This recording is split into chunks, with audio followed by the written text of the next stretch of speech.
Back around the year 2017, I was in a Coney Island restaurant waiting on a carry-out order when I noticed a white man who was staring at me for a long time while I was on the phone talking to my wife.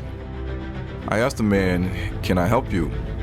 And he replied, "I would like to talk to you if that's possible."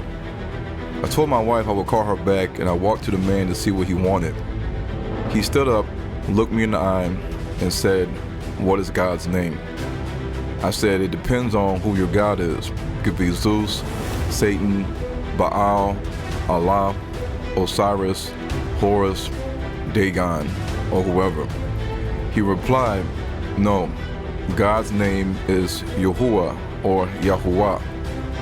The man told me he used to ride bulls and had an accident riding a bull where he injured his head and spinal cord. He said he was rushed to the hospital where he said he died and had an out-of-body experience before being resuscitated back to life in a trauma room. He said his spirit left his body and he talked to God and was told that it wasn't his time yet to die and that he would return back to his body in his physical life, but would later be revealed the fate of America. He said 1 to 2 years after this experience, he was visited by angels and experienced a horrifying vision where the United States of America in the future will experience catastrophic earthquakes, tsunamis that will devastate the east and west coast of America. He said there will be massive flooding in cities and states underwater. But the most striking thing he said was that China and Russia would attack America from outside and within, utilizing the borders of Canada and Mexico. He also said from the Mexican border and the Gulf of Mexico that men dressed in all black with all black flags will also invade and terrorize America. The most intriguing thing he said was a warning about one of the former presidents of the United States of America. Should we take heed to this potential warning? Is Yah trying to warn people of what is coming? Are we safe in our country, cities, and states? Are we prepared for the end of days, what the Bible calls the Great Tribulation? Is it time to sound the alarm? In the Bible, Christ tells us that one of the signs of the end of the world is deception. Distraction is considered by many to be a tool of deception. But what else will happen in the last days? There will be wars and rumors of wars, famines, pestilences, tsunamis, earthquakes, meteors falling to the earth, celestial signs, economic collapses, social decline, violence, the lack of love, food shortages, hunger, hyperinflation, sexual immorality, idolatry, blasphemy, false prophets, false Christs, and the fall of mystery Babylon, which hearkens the fall of the last ruling kingdom on earth. But there is one prophecy that is often overlooked and understudied in the Abrahamic faiths, and that is the prophecy of Gog and Magog, which is directly tied to the Battle of Armageddon, in which God delivers a final judgment to the nations a part of Gog and Magog's army. The people of Gog and Magog's massive army is recognized in Christianity, Judaism, and Islam. In Islam, Ya'juj and Ma'juj are trapped in a faraway land, but when the day of judgment comes, they will all gather together to conquer the world. In the book of Ezekiel 38 and Revelation 20 in the Holy Bible, it describes how the nations in this massive army of Gog and Magog will leave their homeland to come to the land of the true Israelites, to steal, plunder, and exploit the land and all the resources within it that the true Israelites are in possession of. They will cover the Holy Land of the Israelites like a massive cloud with their people, and at the end they wage war against the Israelites, in which the Most High will destroy them. Knowing all of this, why doesn't the Christian community, Hebrew Israelite community, Jewish community, and Muslim community have any answers about who comprises the nations of Gog and Magog's army today? The book of Genesis records Noah's son Japheth as having 7 sons: Magog, Meshech, Tubal, Gomer, Tiras, Madai, the progenitor of the Medes Persians, and Javan, the progenitor of the Greeks and Romans. Gog and Magog's prophecy in Ezekiel 38 lists 5 of these sons of Japheth as the nations who will come to the true Holy Land of Israel, covering it like a massive cloud. These Japhetic-speaking nations are not the descendants of Greek speakers or Roman Latin speakers, but are nations today speaking other Japhetic languages, such as Celtic, Germanic, Slavic, Turkic, Altaic, and Sino-Tibetan. So why is knowing who the nations of Gog and Magog's army is today so important? Because if we know who these nations are, including which land they are covering right now like a cloud, for the purpose of plundering and exploitation, we will know for the first time in history Where is the true holy land of God's chosen people, also known as the land of Canaan? In the new movie, Hebrews to Negroes 3, sound the alarm, Gog and Magog's army versus the Israelites. Find out who is who in this end of days biblical prophecy, and where the true land of the Israelites are. You owe it to yourself to know the truth. Satan's aim is to deceive the whole world, and Yah's aim is for us to receive truth, because the truth will set us free.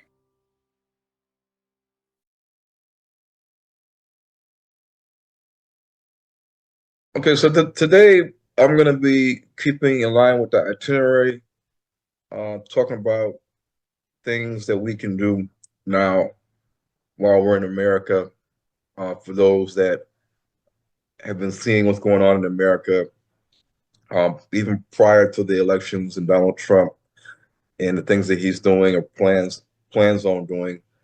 You've been thinking about leaving America, and many people, they may have considered Ghana or Tanzania or Senegal or Gambia or Kenya,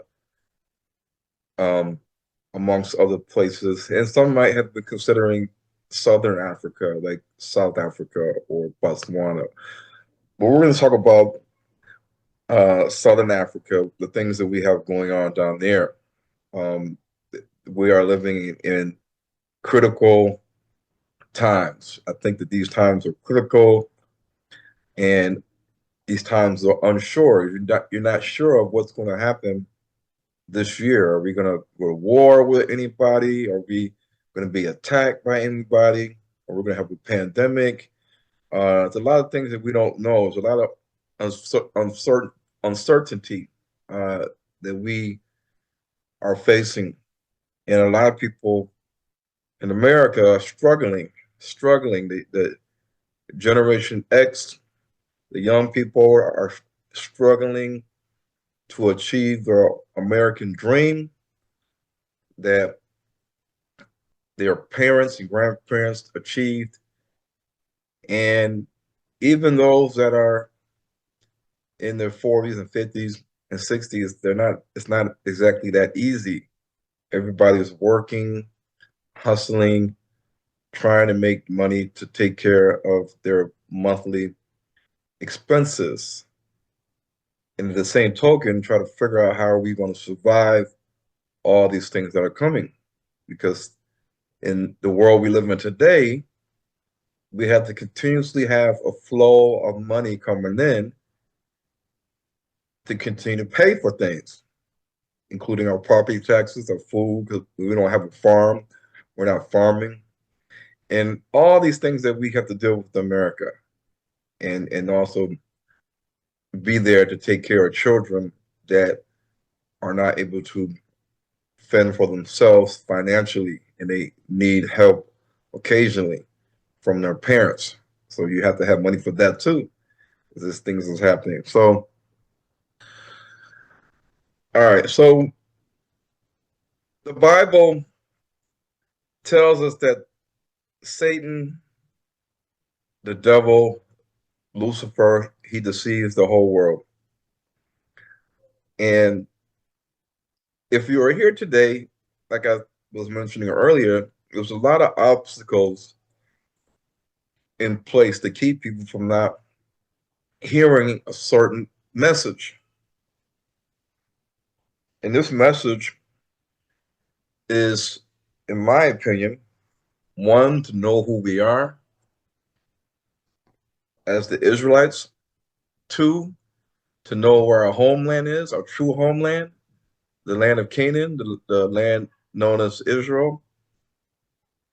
Three, to return back to our homeland. Anything that promotes us returning back to our homeland, they don't want us to talk about it. They don't want us to do it. They don't want to make it easy for us to return back to Africa and stay. They don't want us to know who we are. They make it hard for that. They don't want us to desire to come back to Africa, so they show us things that make it appear as that it's not a good place to go to, and that America is the best place in the world. And then 4, they don't want us to think about the future and how can we plan and prepare to survive what's coming in the future. And if that place that we need to be to survive what's coming is this place in America, is this place in the Caribbean, is this place in Israel, is this place in Africa? And then lastly, they don't want us to know who they are and how they fall in line with the major players that are in the Bible,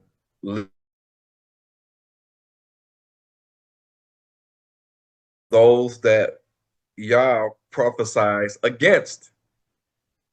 And he tells us, he warns us in the book of Ezekiel 38 to be on guard and to prepare, and all those who are assembled unto thee. The Most High tells us this in the Bible. We read our Bible all the time.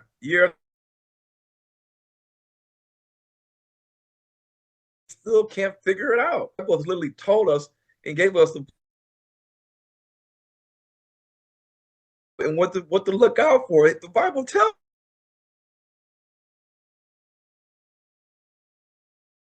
apostles, mores, and zakins, and rabbis, and leaders, and YouTube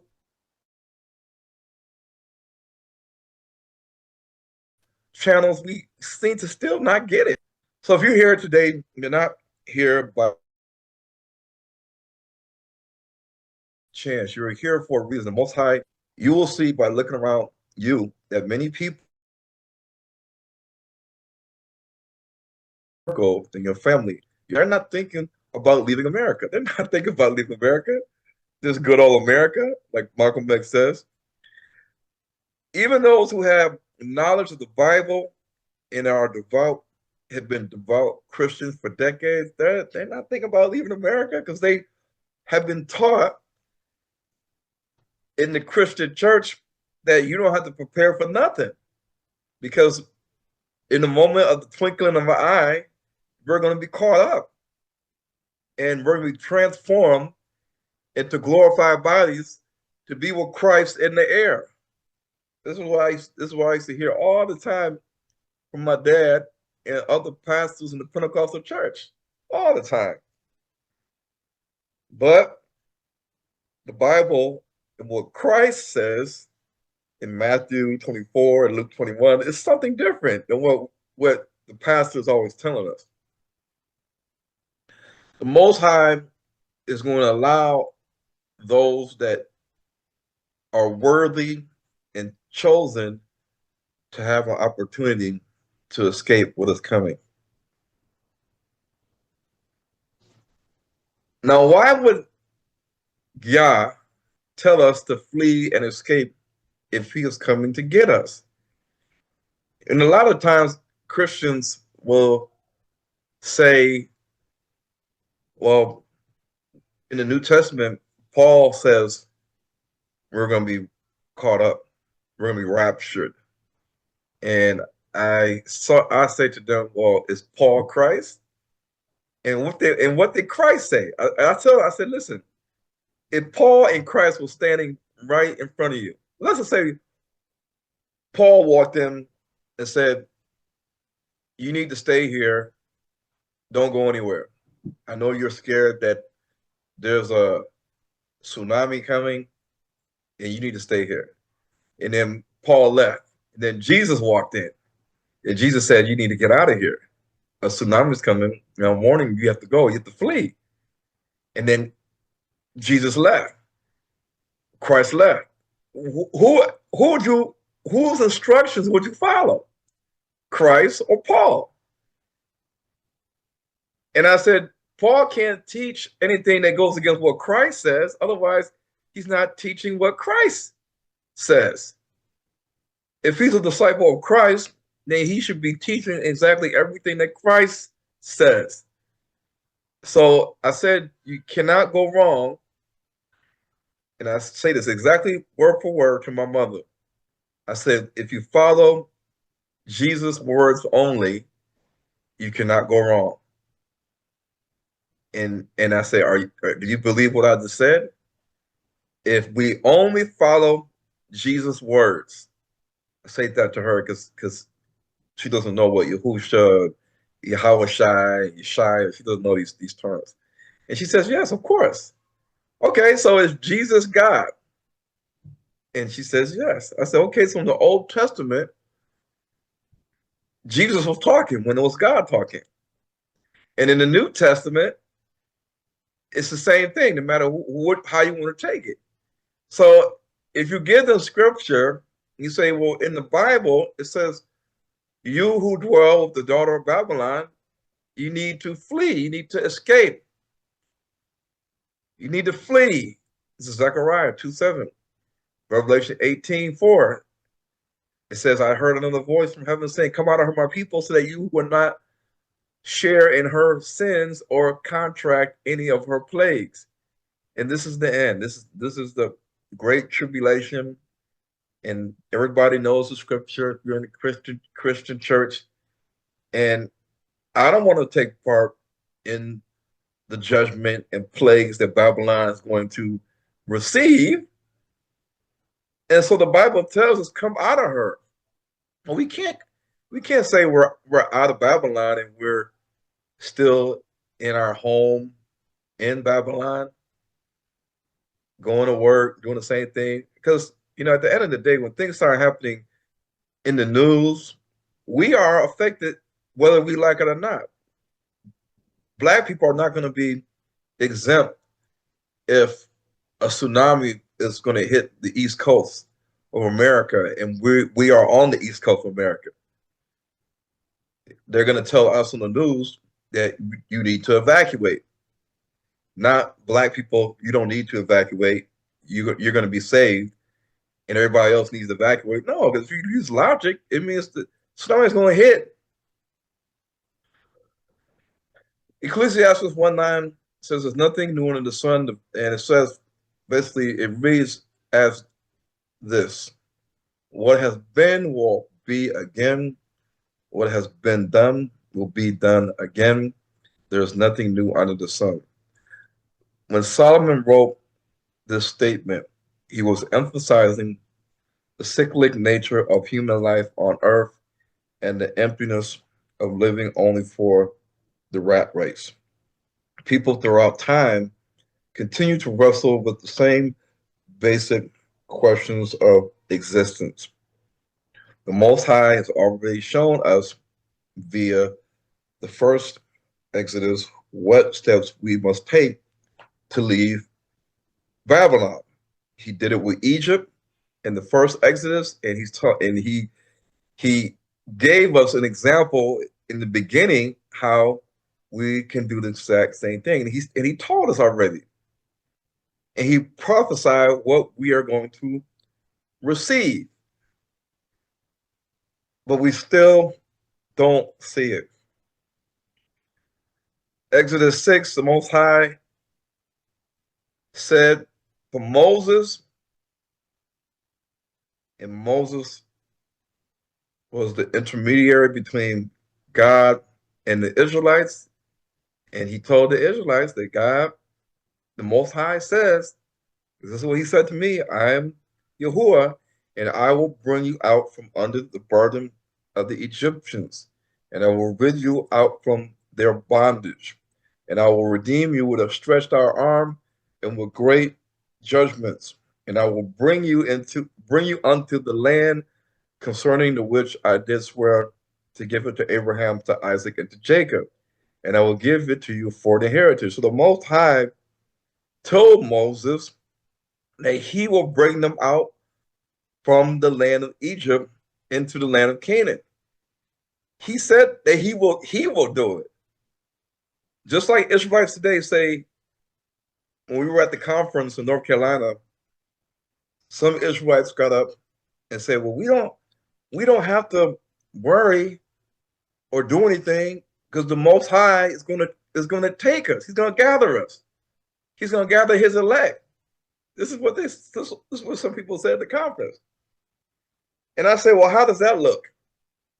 I said, how does that look when we don't have to do anything. We'll just sit and wait, because you said and the pastor said the Most High is going to gather us. He's going to collect us. He's going to take us from point A to point B. And I always ask people, well, how does that look in reality? And can we see an example of this in the scripture? Because I said in the book of Exodus, the Most High said the same thing. He said, I will.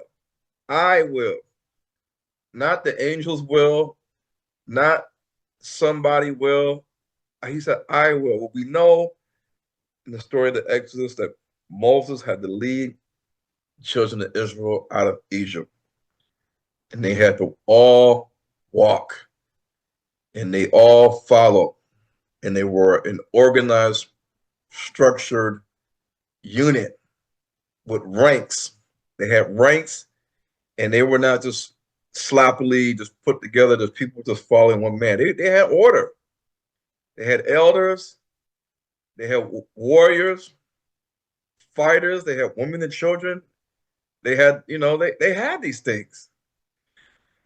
So many of Israel's excuses is the Most High is going to gather us.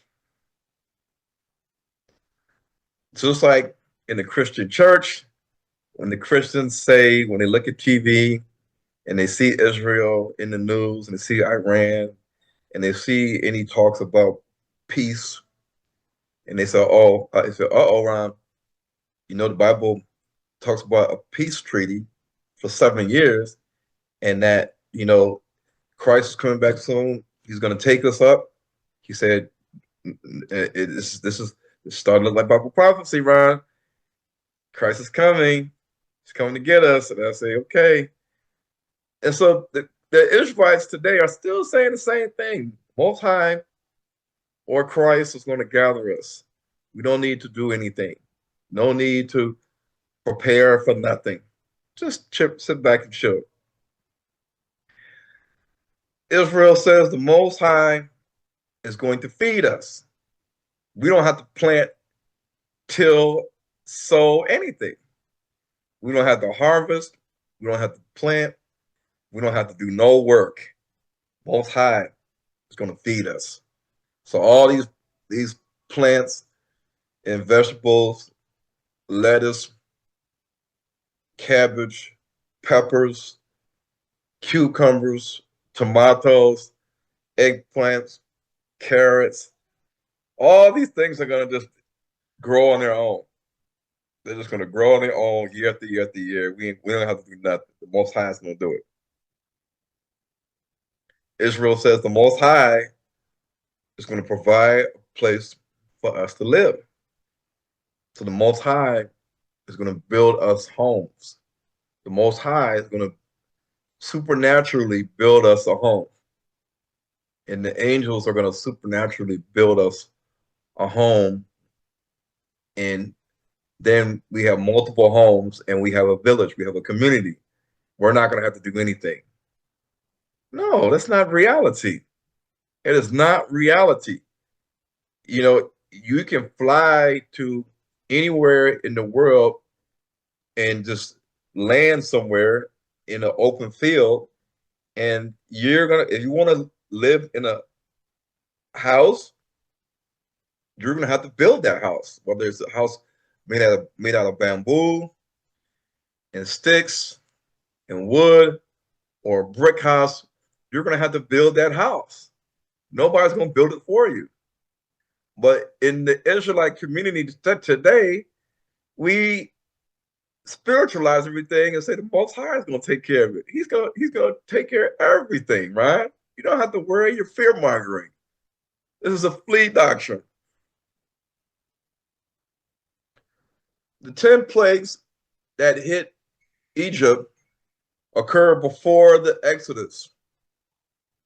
That's what we read in our Bible. And the plagues were sent to teach Pharaoh, who was the king of Egypt, a lesson. Sort of like the king or the president of a country. And Pharaoh's heart was hardened by the Most High. And eventually, after all these plagues came, and the last plague killed the firstborn males, and the Israelites were not affected by any of the plagues, the Pharaoh said, "You gotta go. You guys gotta get out of here." And the Israelites left. But this time, the Bible says that Babylon is going to be destroyed. It says in Revelation 18:8 that her plagues shall come in one day: death, mourning, and famine. How many times have we read this scripture in church or the Israelite community, and we don't pay attention to what it's saying? We think, maybe we think this is not reality. This is a fairy tale book, and none of this is going to happen. But if you believe in it, that it is going to happen because God said it, then he's saying that there's going to be a place, because Babylon is not everywhere. Babylon is not the entire world. Babylon is not all of Africa. Babylon is a place. We went over this yesterday. And Babylon is going to receive her plagues like the same way that Egypt got judged with her plagues. And it says in one day, death and mourning and famine. That means that people are going to be dying, crying, and they're going to be starving. And she shall be burned with fire. For strong is Yahuwah who judgeth her. If Babylon, or Mystery Babylon, is United States of America, the last ruling kingdom on earth in the Daniel 2 statute, that means America is going to eventually go down. And if we have houses in the projects or in high rises or in communities or in estates or in cities and towns in America, then we may see these things happen in the future. And who wants to be in America when things are chaotic? The societal breakdown. Society has broken down. Everything is now the wild, wild west. There's no 911. You may not be able to go to a hospital and get serviced. There may not be gas stations open for business to give you gas. The grocery stores may be burnt down or destroyed. The roads might be blocked off. The bridges may be destroyed so that you can't leave from New York City and go to New Jersey. The tunnels might be destroyed so you can't leave New York and go to New Jersey easily. All these things could happen. What are you going to do? When the Israelites had the Exodus and they left with Moses and went south, all of the oral histories of the Bantu people say that they left Egypt, they went south, and they crossed a large body of water. And they usually refer to the Nile River, the Nile River. They don't say that they crossed the ocean, the Atlantic Ocean. They don't say that. They don't say that they crossed the Red Sea. They just say that they crossed a large body of water, which could be a large river. Nowadays, the thing that separates us, our land of bondage, from our homeland is the Atlantic Ocean. Egypt and the land of Canaan was a certain ways apart, but the Nile River was a large body of water that you had to cross unless you had a boat. And the Israelites, when they left Egypt, they didn't leave with boats. They walked. So they had to cross the Nile River to get somewhere in a certain direction in their wandering. Then they did not have enough boats to carry 1,000,000 Israelites from one side of the river to the other side of the river bank. They would have had to make these boats and constantly go back and forth to get people across the river. But they do say that they crossed over a river, and the man that led them had a magic staff. He had a magic staff. So just like in the old days, in the new days, in order for us to leave our land of captivity that they took us to, all the way to the Atlantic Ocean and slave trades, we have to get back there by crossing the Atlantic Ocean. And when the Israelites left, they left with a mixed multitude. Now, here's some interesting facts. The Luau people that are seen in Kenya, they're seen in the Congo, they're seen in Tanzania, they're seen in Sudan, they're seen in parts of Ethiopia. They have a migration history that states that they left Egypt and Sudan and they migrated southwards towards Lake Nyanza. Lake Nyanza is Lake Victoria. They also settled in these countries that I mentioned earlier. And over time, these luau splinter groups became called different names, like the Alor, the Akoli, and so forth. And so the luau say that a lot of these words that we see today in Egypt and Sudan comes from their language, because they are the original people that lived in Egypt and Sudan, the land of Cush, when the Bantu Israelites were there too, intermixing and intermingling with them. And there was socialization going on between the Bantu Israelites and the Cushites and the Egyptians, like the Bible tells us. So the word Cairo in the Luau language is based off of two words: Iro, place of smoke. Karnak, or the temple Karnak, or Karnak temple, meant place of ritual removal of teeth. So in the old days, they used to remove teeth for whatever reason. They used to just do that, like the incisors or other teeth. Khartoum, which is in Sudan, is the place of the collision of the White Nile and the Blue Nile. So the White Nile and the Blue Nile converge to form the Nile River at Khartoum.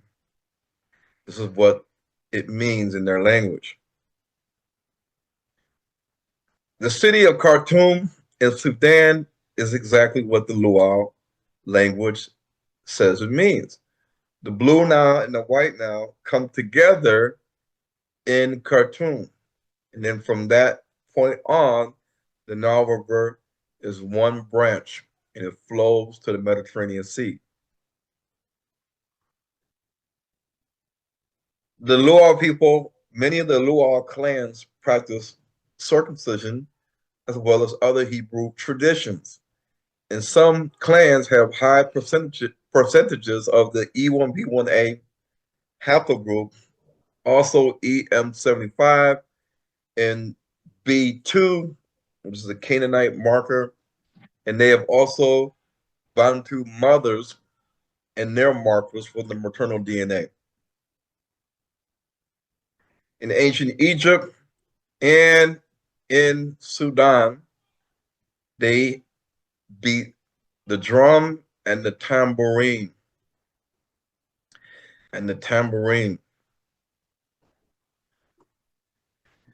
The ancient Egyptians beat the drum, and the same drum and all the Egyptian types of drums are still seen today in Bantu culture.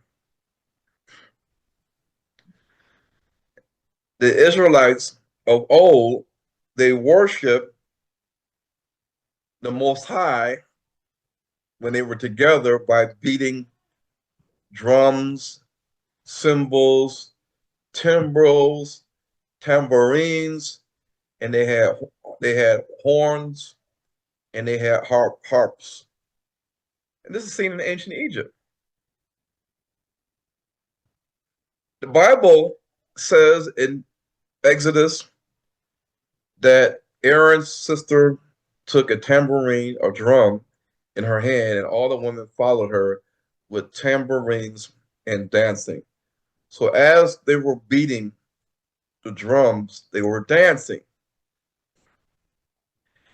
In Samuel 1, chapter 10, 5, 6, it says, after that you will go to Gibeah of God, where there is a Philistine outpost. As you approach the town, you will meet a procession of prophets coming down from the high places, meaning the mountains and the hills, with lyres, tambourines, aka drums, flutes, and harps being played before them, and they will be prophesying. When the men were returning home after King David had killed Goliath, the Philistine, the women came out from all the towns of Israel to meet King Saul with singing and dancing, with joyful songs, and with tambourines or drums. Every stroke of Yahuwah lays on them with his punishing rod will be to the music of the drums and the harps.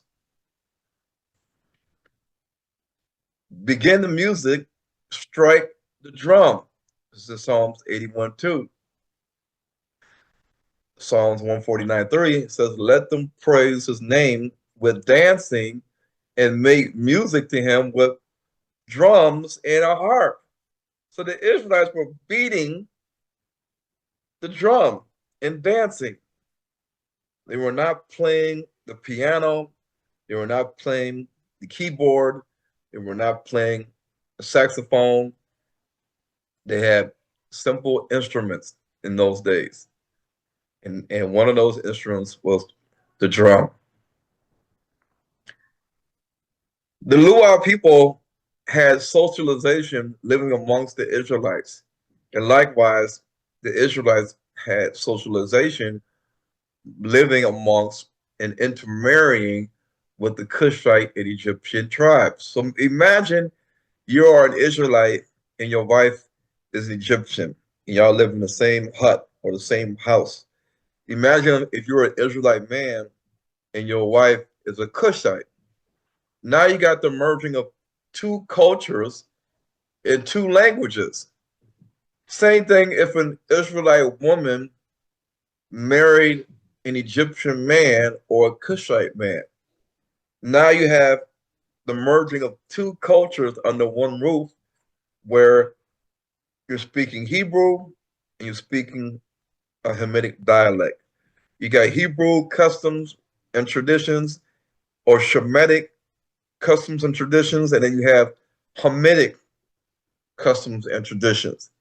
And when they left Egypt with Moses, they all, including the mixed multitude, migrated from Egypt and Sudan south, eventually landing in the African Great Lakes. The highest mountains in the land amongst the Bantu people and the Luos are often considered to be Mount Zion, because in past history, Mount Zion was a very, very high mountain, higher than all the other mountains and hills. This is why they say Mount Zion is Mount Kenya, Kilimanjaro is Mount Zion for those that are in Tanzania, and then Mount Zion is the Rwenzori Mountains in the Congo or Uganda. These are tall mountains. The Kisiru Luos mixed with the Bantu people. Originally, they were Cushites, but then after hundreds of years of living amongst the Israelites and intermarrying with them and having children with them, when they left, they were a part of the children of Israel in that Exodus. So when the Bible mentions that the Israelites will be gathered back from Pathros and Cush and all these other areas, including the islands of the sea, it's kind of giving you clues to the people that the Israelites had intermixed with and were now part of a larger family. These are the Kasuru Luas. Keiseru Luos. The Bakisweru were originally a Bantu ethnic group and outer relatives of the Abagusi community. Most of the Kizeru customs and names are very similar to those of the Gusi people. That is why many Kizeru clans have been continually referred to as Jokisi by their fellow Luos and some historians, although Kiseru and Gusi were different ethnic groups. Nevertheless, the Kiseru have lost most of their cultural aspects, including language. The Kizeru people today speak Toluo and have largely become part of the Luo through intermarriage and other forms of socialization. The Kiseru people have maintained intimate cultural and political relations with the Ramogi Luos. They share clan affiliations like the Karachuonyo, Wanjare and Konyango, Bonchari in North Mara, and their language is in danger of disappearing. Kiseru remnants in Gwasi and those in Mfangano Island are comfortable with being lumped together with the Suba. At the same time, some of the Kaiseru clans, like the Karachuonyo, Kowidi, Wanjare, and Wawaria, are taken to be Joka-Jok by historians. Nevertheless, the fact that the same Kaiseru people have been assimilated and adopted the Abakuria and Doluo languages do not make them non-Kiseru in origin. Those who went to Kizi Highlands call themselves Bagusero or Wanchari, and moreover some can also be traced in Kericho. The Kiseru Luas, they say that they left Egypt with Moses and they migrated south to Central Africa. And they know about King David and King Solomon, and they know about the Bantu tribes in the Congo, and they know about some of the people that were taken as slaves to India, known today as the cities. And they trace their origin to the Congo and know about the 10 tribes or the 12 tribes of Israel. And like the Muru and the Embu and the Abagusi and the Kikuyu and the Kalenjin and the other tribes, that they all have the same oral history of leaving Egypt for various reasons and crossing a body of water with a leader that had a magic stick. And like I said yesterday, when the Israelites left, those that were lagging behind, that were weak and tired and faint, they got attacked by Amalek. And the Bible says that as long as the Israelites were able to get out of Egypt and get into the land of Canaan, that they would have rest. They would have rest from all the enemies that were round about them, all the other Hamitic tribes and other tribes that were not Israel. They said that the Most High said, when you get to the land that I'm going to give you as an inheritance, you're going to have rest. I'm going to give you rest. I'm going to give you peace. And this is why Jerusalem means that Yah has provided peace. It's a land of peace. And Amalek was part Edomite and part caveman, because the Horites were cave dwellers. The Horites dwelled in caves. They started mixing with the Edomites. And over time, phenotypes changed. And it is a known fact that genetic evidence and archaeological evidence supports that the Near East, which is specifically Israel, is the first place of contact that Homo sapiens ran into Homo neanderthalis, the Neanderthal man living in caves. So in Homo sapien man, they acknowledged, migrated out of Africa. He came from Africa, left Africa, went into modern-day Israel, and when he got to modern-day Israel, this Homo sapien man ran into cavemen, people living in caves. And this is supported by genetic and archaeological evidence in various cave sites in Israel that have the skulls of Neanderthals, like the Skull Cave and the Kavze Cave. The scientists like to throw the number of 100,000 years ago, 50,000 years ago, when they know that the Homo sapiens that they have collected DNA samples from in Israel, that there was an evolution of these two human beings, and their DNA still preserved itself today in what we call the Neanderthal DNA seen on the mother's side. Although the geneticists will never give us the genetic haplogroup of the male Neanderthal. So there is no Y DNA haplogroup for the Neanderthal man. Mysteriously, they come up with all types of excuses why we don't have the paternal DNA haplogroup for the Neanderthal man, like he didn't exist, when they have male Neanderthal skeletons that exist to this day, biological tissue, but they somehow, some way, cannot find his Y chromosome, his Y sex chromosome, and give it a letter. They couldn't do it. Why couldn't the geneticists use these skulls and skeletons to get us a biological sample, put it under the microscope, look at the Y chromosome, check for all the mutations that it has, and STR and markers and all that stuff, and then say, okay, we're going to classify this paternal Neanderthal male marker as Y. Why?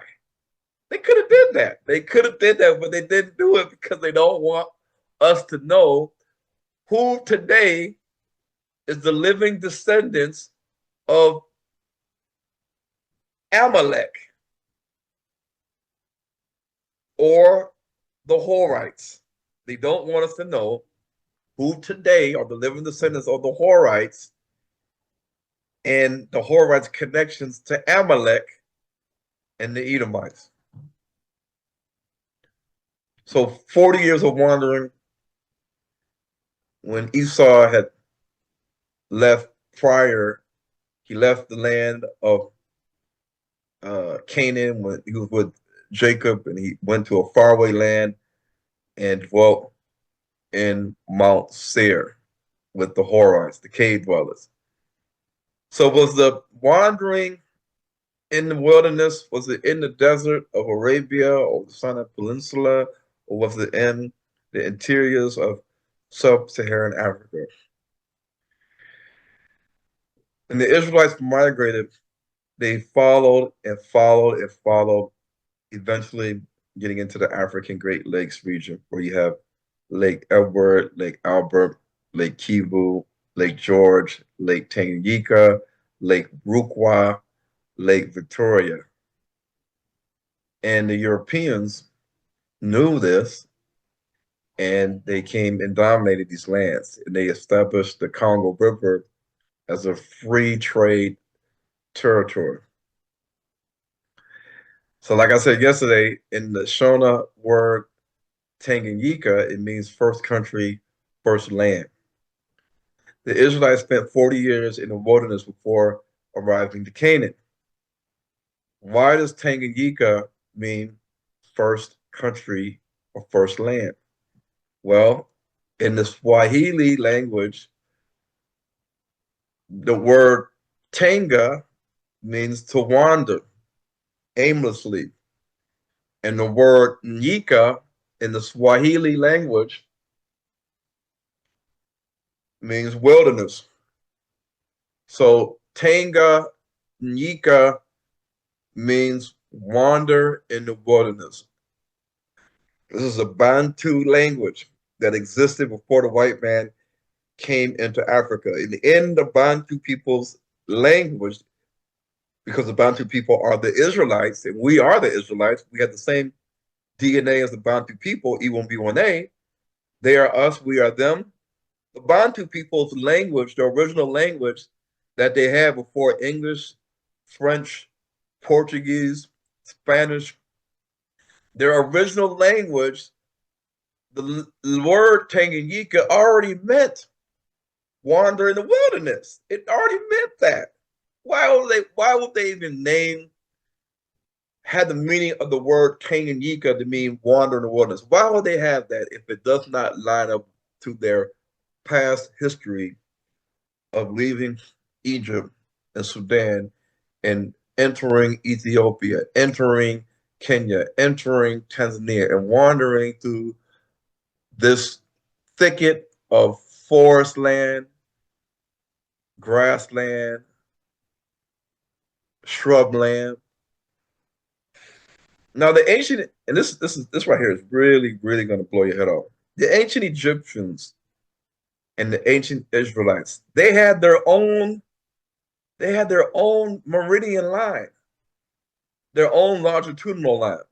Their longitudinal line was not today's prime meridian, which is an arbitrary line that the Europeans had a meeting and no African president was there. No African was at this meeting. And the Europeans decided we are going to establish where the longitudinal line is on planet Earth. And they decided that the prime meridian line is right there where you see it, where it cuts through Ghana. It cuts through Ghana. They didn't have any scientific reasoning behind it. Nothing. It just came up with they came up the way that they called this area 0 degree longitude. And then where it intersects latitude 0 degrees is where the equator is at. So based on their establishment of an arbitrary line called the prime meridian longitudinal line, today, if you were to ask where is the center of the Earth, you will say in the middle of the Atlantic Ocean off the coast of Ghana, because that's where it is today on the map.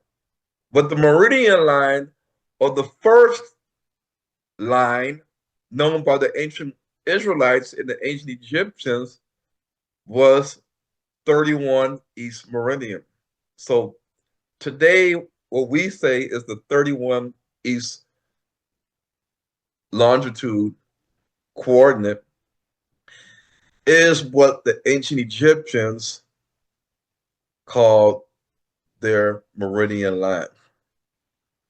Now, some say it was 33, meaning that it falls in line with the flow of the Nile River through Egypt into Sudan and then into the Albertine Nile.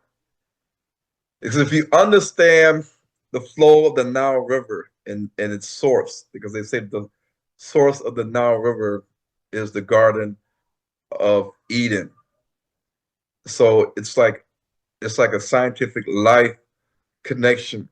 So the ancient Egyptians and the ancient Israelites, they believed and had it in their records that the area today on the map known as 31 East Meridian was the longitudinal line. And where that line connected with the equator was the center of the earth. And if you follow that line does go down the course of the Nile River into what we would call the Albertine Nile, which flows into Lake Albert. And Lake Albert is smack dab in the middle of Uganda and the Congo.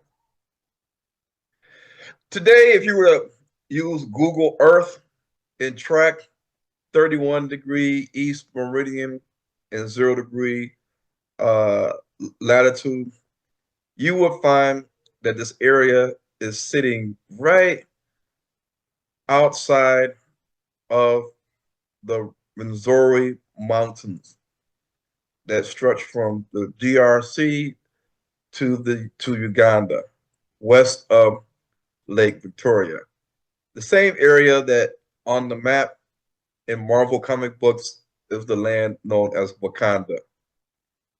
And Wakanda simply means people of the tribes, people of the lineage or the family.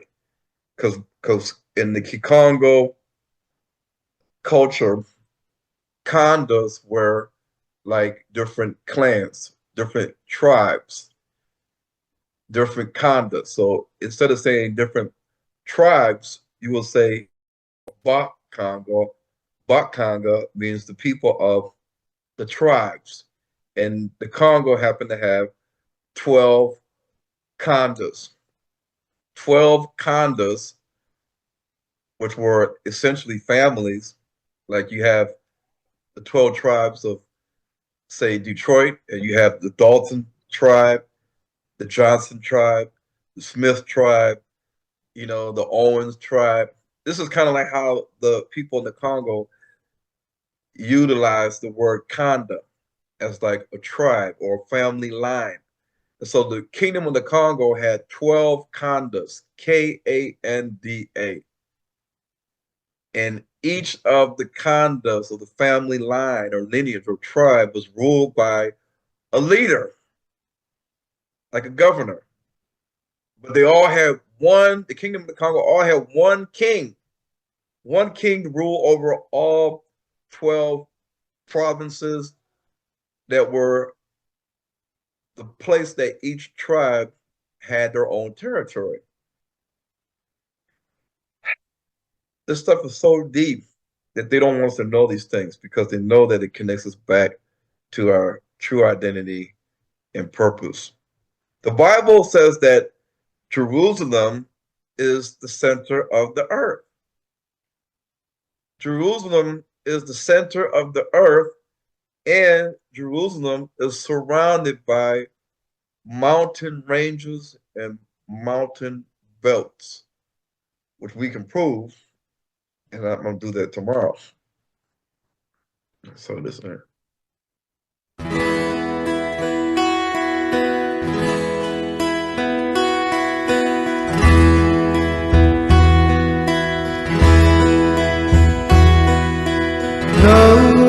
Kabai puna hele kule aloha mai ole ili mole ili papono e huli hoi kaua e kabai puna hele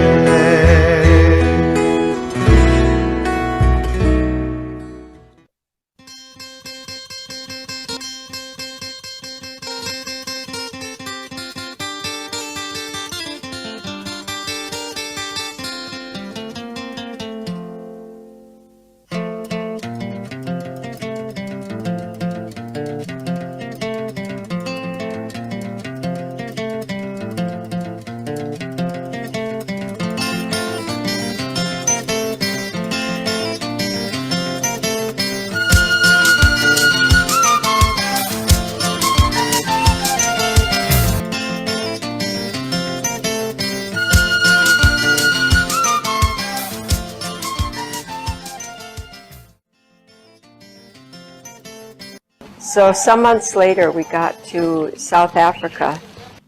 And when we were there, we had the chance to meet with a Zulu elder named Credo Mutwa.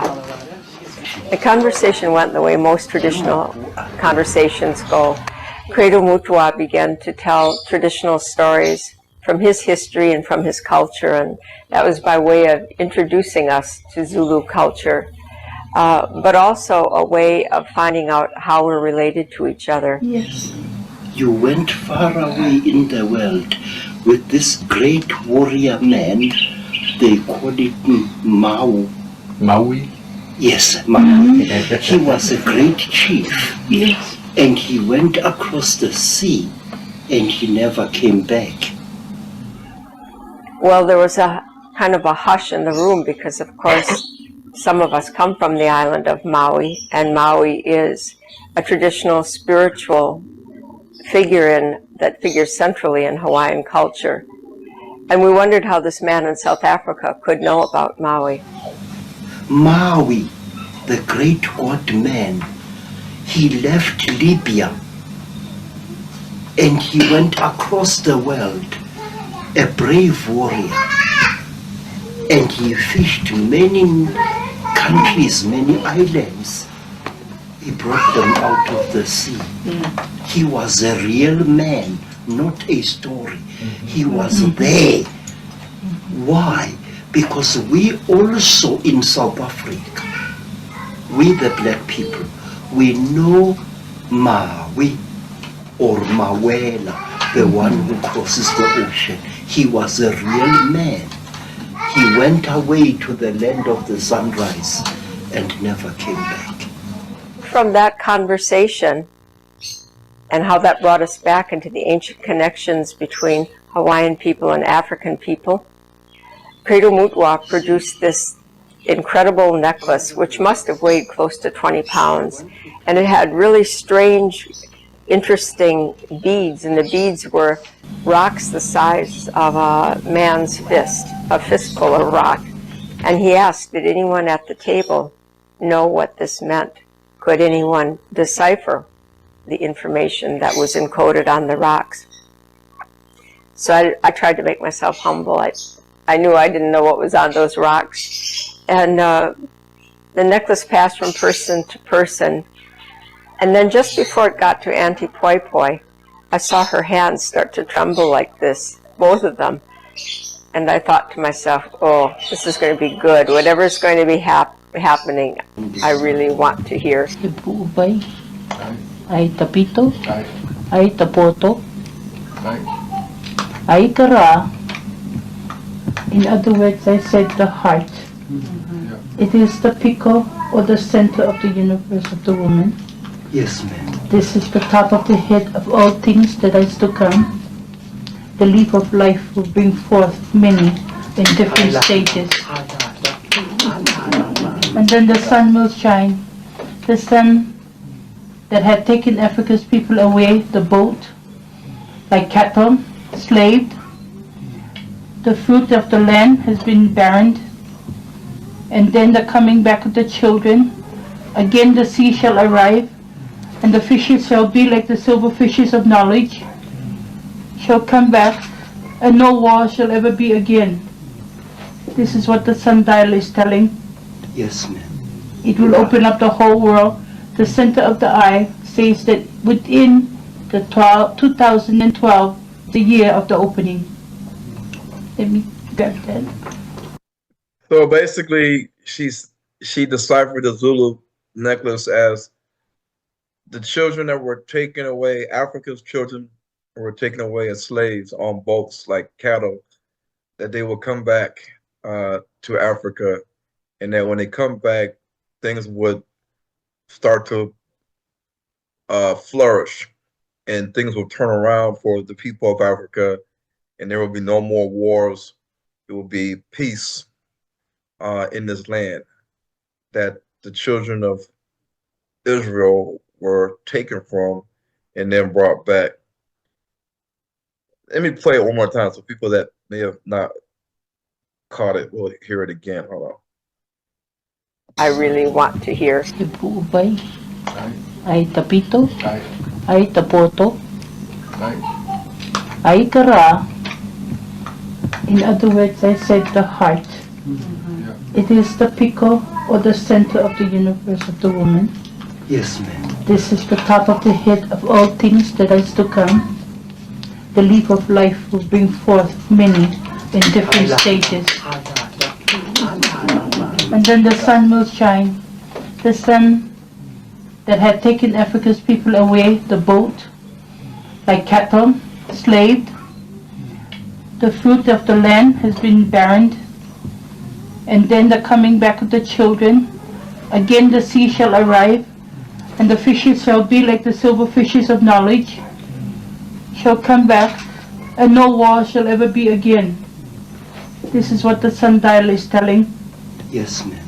It will open up the whole world. The center of the eye says that within the 2012, the year of the opening. Let me grab that. In 2012, in the Ethiopian calendar, is 2019.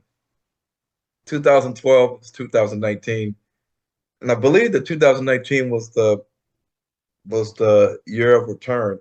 It could have been, yeah, 2019, 1619 and 2019. So if you go by the Ethiopians calendar, which they don't use our solar calendar, our Greco-Roman calendar that the Greeks and the Romans gave us. They use the calendar that they followed that was based after the moon, like the Hebrews did. Because in the old days, the Bantu people, they didn't use the sun to determine the number of days of the year. And so they used a different calendar. And this is similar to the calendar that the Ethiopian Jews use, that is similar to the Jewish calendar. So 2012 in our time would be well, in their time in the Bantu time or Ethiopian time would be 2019 to our time.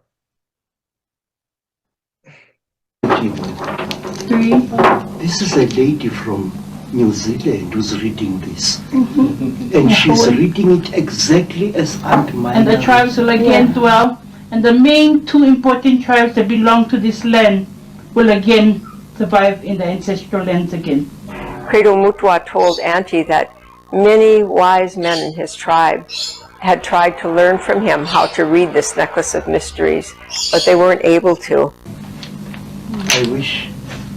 I wish all of you, really wish that there had been other Sangomas besides Virginia who hear this. Here is a woman from New Zealand, from Hawaii, who has never seen this thing, but she is reading it, and I swear before God, exactly as I was taught.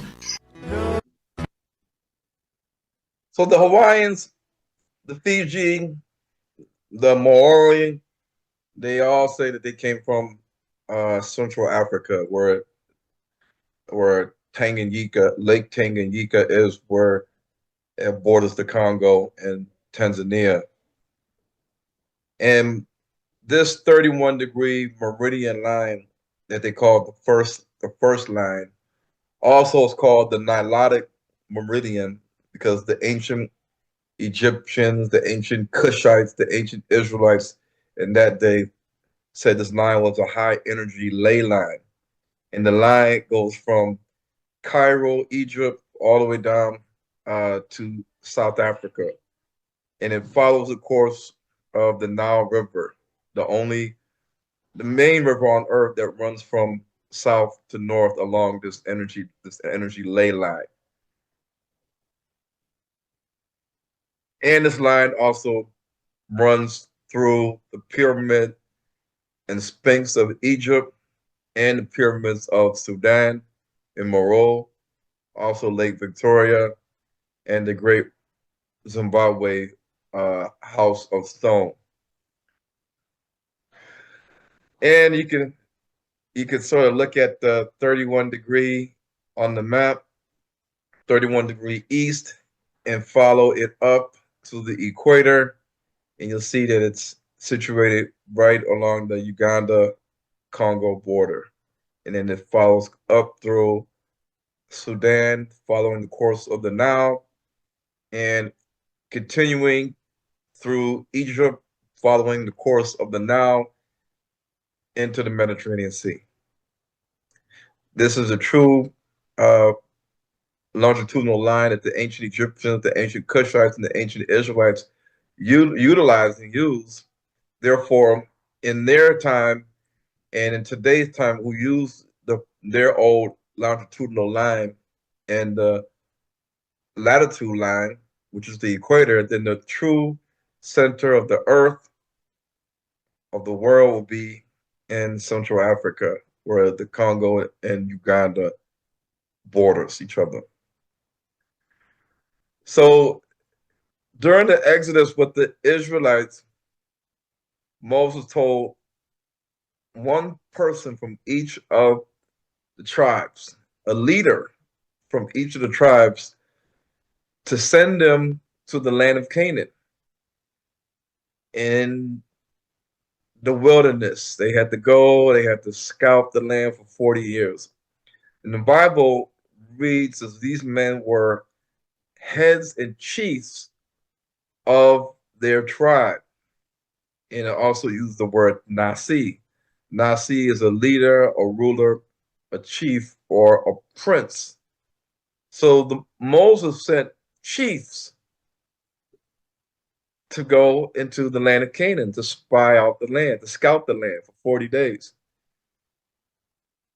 Today, we don't have a lot of true leaders that are ready to take the lead in exactly what we know should be done if you follow your biblical destiny. And the only way you'll know that is if you know your identity. You can't walk in your destiny if you don't know you're an Israelite. You can't walk in your destiny as a lion king when you think you're a mouse or a house cat or a wolf. You can't do it.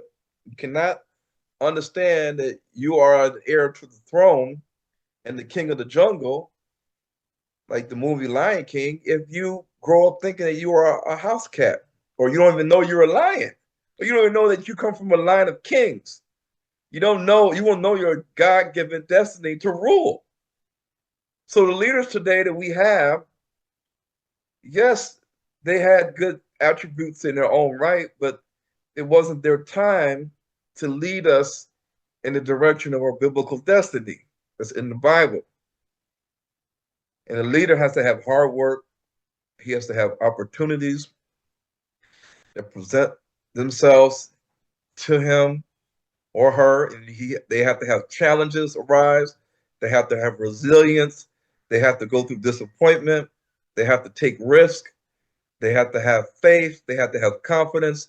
They have to have favor by the Most High, the Holy Spirit. They have to be trustworthy by the people to lead. These are all the characteristics of a successful leader. But most of the prophets in the Bible were never honored or welcomed in their own countries because they spoke the truth, and the truth hurts those who are arrogant and egocentric and prideful. And so in the Bible, a lot of people came against Moses, like Korah, and people saying, well, who made you our leader? Like when they were in Egypt. And a lot of people went against the prophets, and they had a lot of back talk. When Nehemiah tried to build a wall, there were people there that had back talk. They had stuff to say. And this is exactly what's happening right now. Even amongst our own people, we cannot get overall support from all the Israelites. That's why we have no nation building. So if many of Black people in America want to leave America, but many of us are unemployed or not in the labor force at all, then for those of us that are employed, How can these people relocate back to Africa to build community or to wake up brothers and sisters on the continent who are dealing with different strongholds, somewhat similar but somewhat different? How can we in America, and we're working 9 to 5s, or we're not working, how can we go over to Africa and nation build and do humanitarian work and do evangelism? How can we do that when we are slaves to our 9 to 5? And how can we do that if we don't even have a 9 to 5? We don't have no money.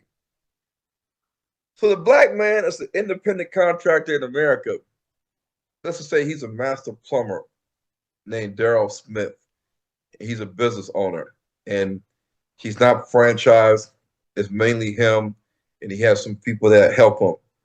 Well, he can't just say, I'm about to go to Africa, spend a couple of years there to do the work, to evangelize the nation, to build community. He can't do that, because if he does that, then he's not making any money. He's not fixing any sinks, any toilets.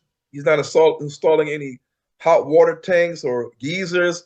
He's not going to have money. His business is going to fail unless he has a large team and they don't need him around.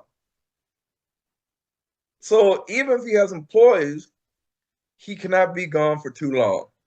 His business could go under if left gone for too long. And every day that he's gone on vacation in another country as the independent contractor, he's losing money. Let's just say you got a black man, he's working at the hardware store 9 to 5 at Lowe's or Home Depot.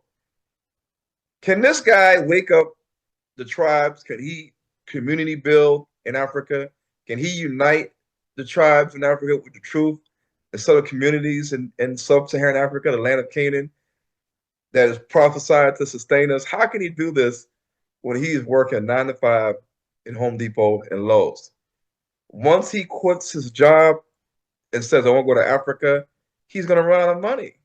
And who will sustain him in Africa if the people in Africa aren't going to pay his way, pay for his food and his housing, transportation, utilities, cell phone bill? Who's going to pay for all that? And in America, who's going to pay for it if they don't even know who this guy is? And why should we even do anything for this guy? We don't know who this guy is. His name is DeAndre Harris. Who is he? So even in the Israelite community, we have a problem with acknowledging leadership in those that are doing the work that they're not willing to do or they're not going to do. And the Israelites in America don't want to be financially responsible to support other leaders doing the work.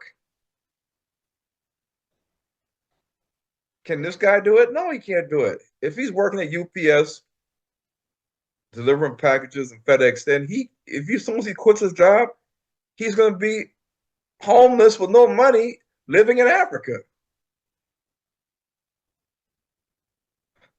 So when it all boils down to it today, just like in the old days, there is nothing new under the sun. The Most High sent Moses, who was one of the Israelites.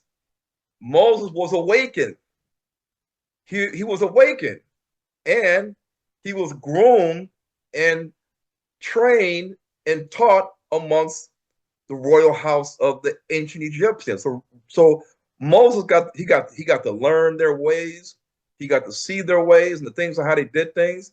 And he was high up in the ranks in Egypt, but he was an Israelite, and the Most High called Moses to do an assignment, to do a task, to lead his people out of bondage.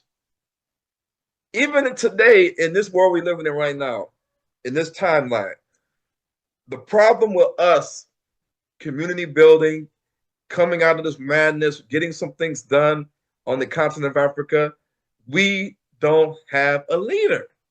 We're not recognizing who the leader is, and that we need to support the leader, and that the leader is the one that has if the leader has supporting staff like the 70 elders, then the leader and the 70 elders or the chiefs of Israel can go to another land and set things up and get the ball rolling.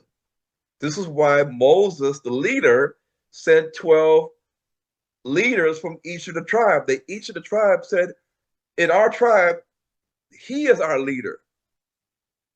In our tribe, Judah, in our tribe, Benjamin, in our tribe, Reuben, in our tribe, Gad, in our tribe, Issachar, they said, this guy right here is our leader.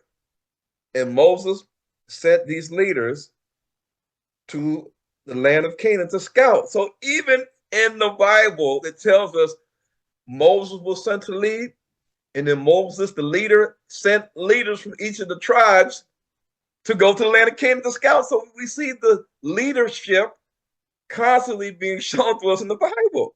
But the Israelites today, everybody wants to be the leader because they got a YouTube channel. Everybody that has a YouTube channel wants to be a leader. We have to decide who is going to be our leader that's going to take the reins and do this thing in the continent of Africa. Because if we don't have a leader and we stay in America, we're going to starve.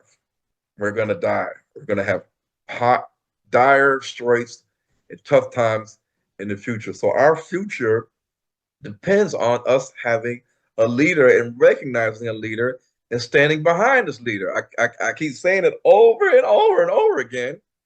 But a lot of times the Israelites, they want to say, well, who made you the leader? I'm the leader. Who made you?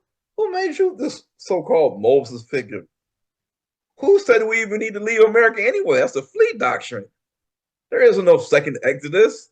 We don't need to go anywhere. The Most High said he's going to gather us. There's all types of opposition for this thing to even get off the ground.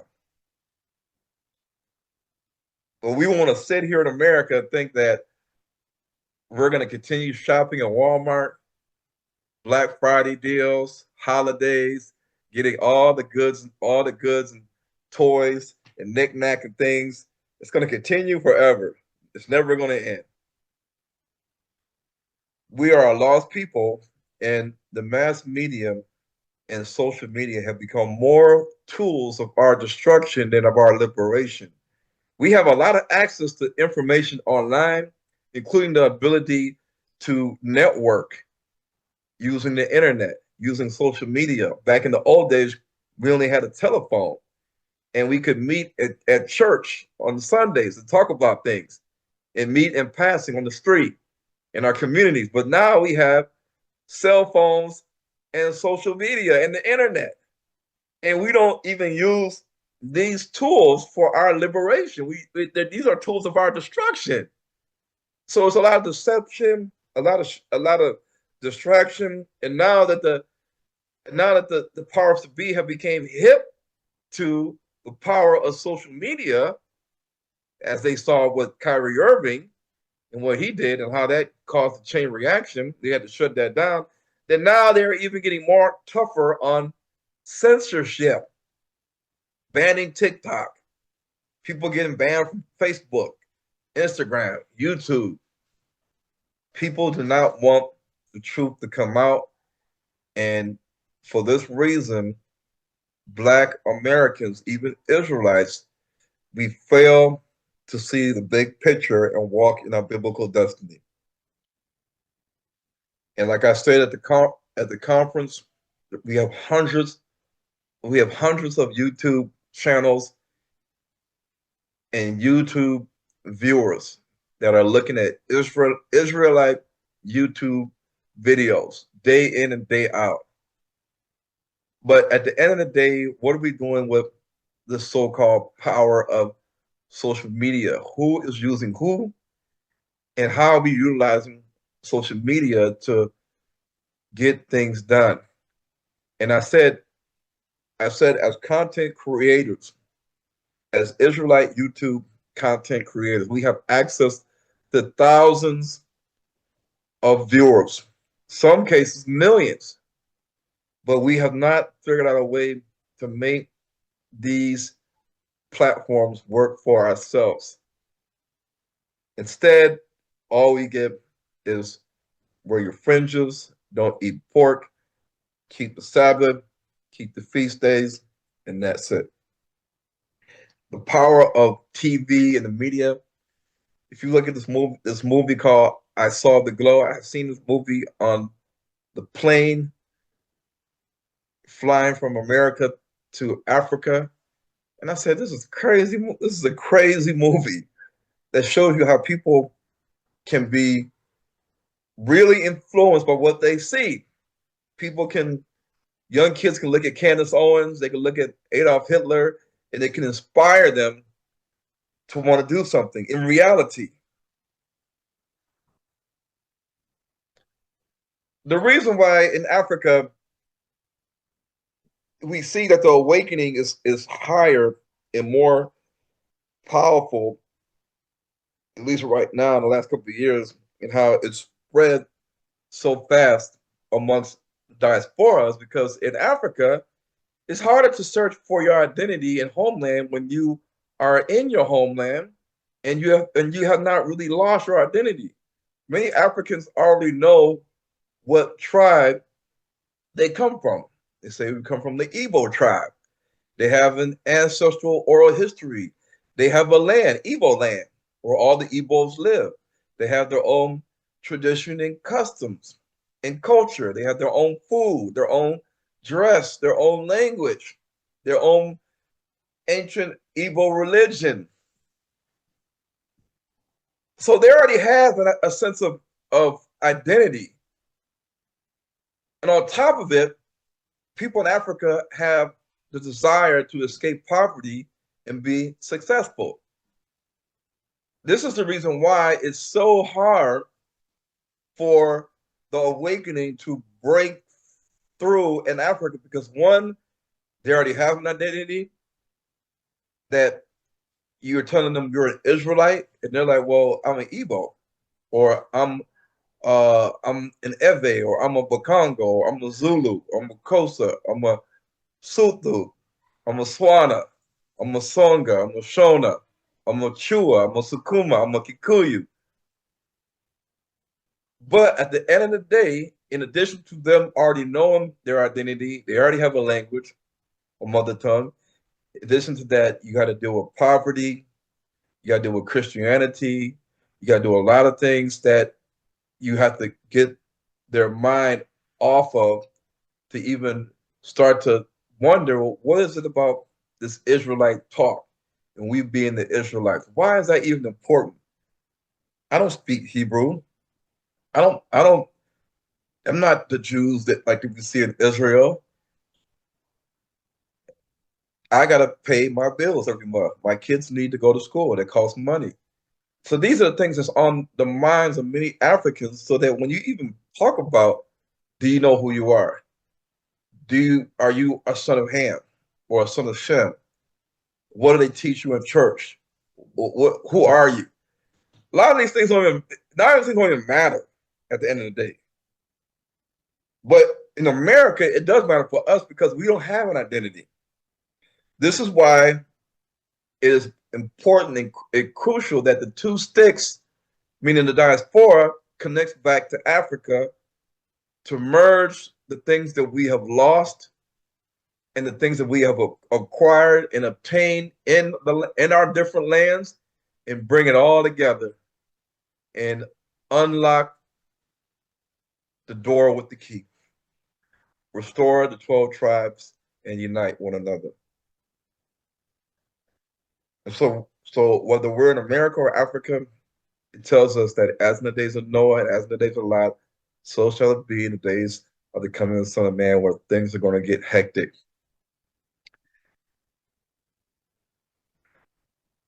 In America and even in Africa, people had to get vaccinated because of mandates, losing their jobs.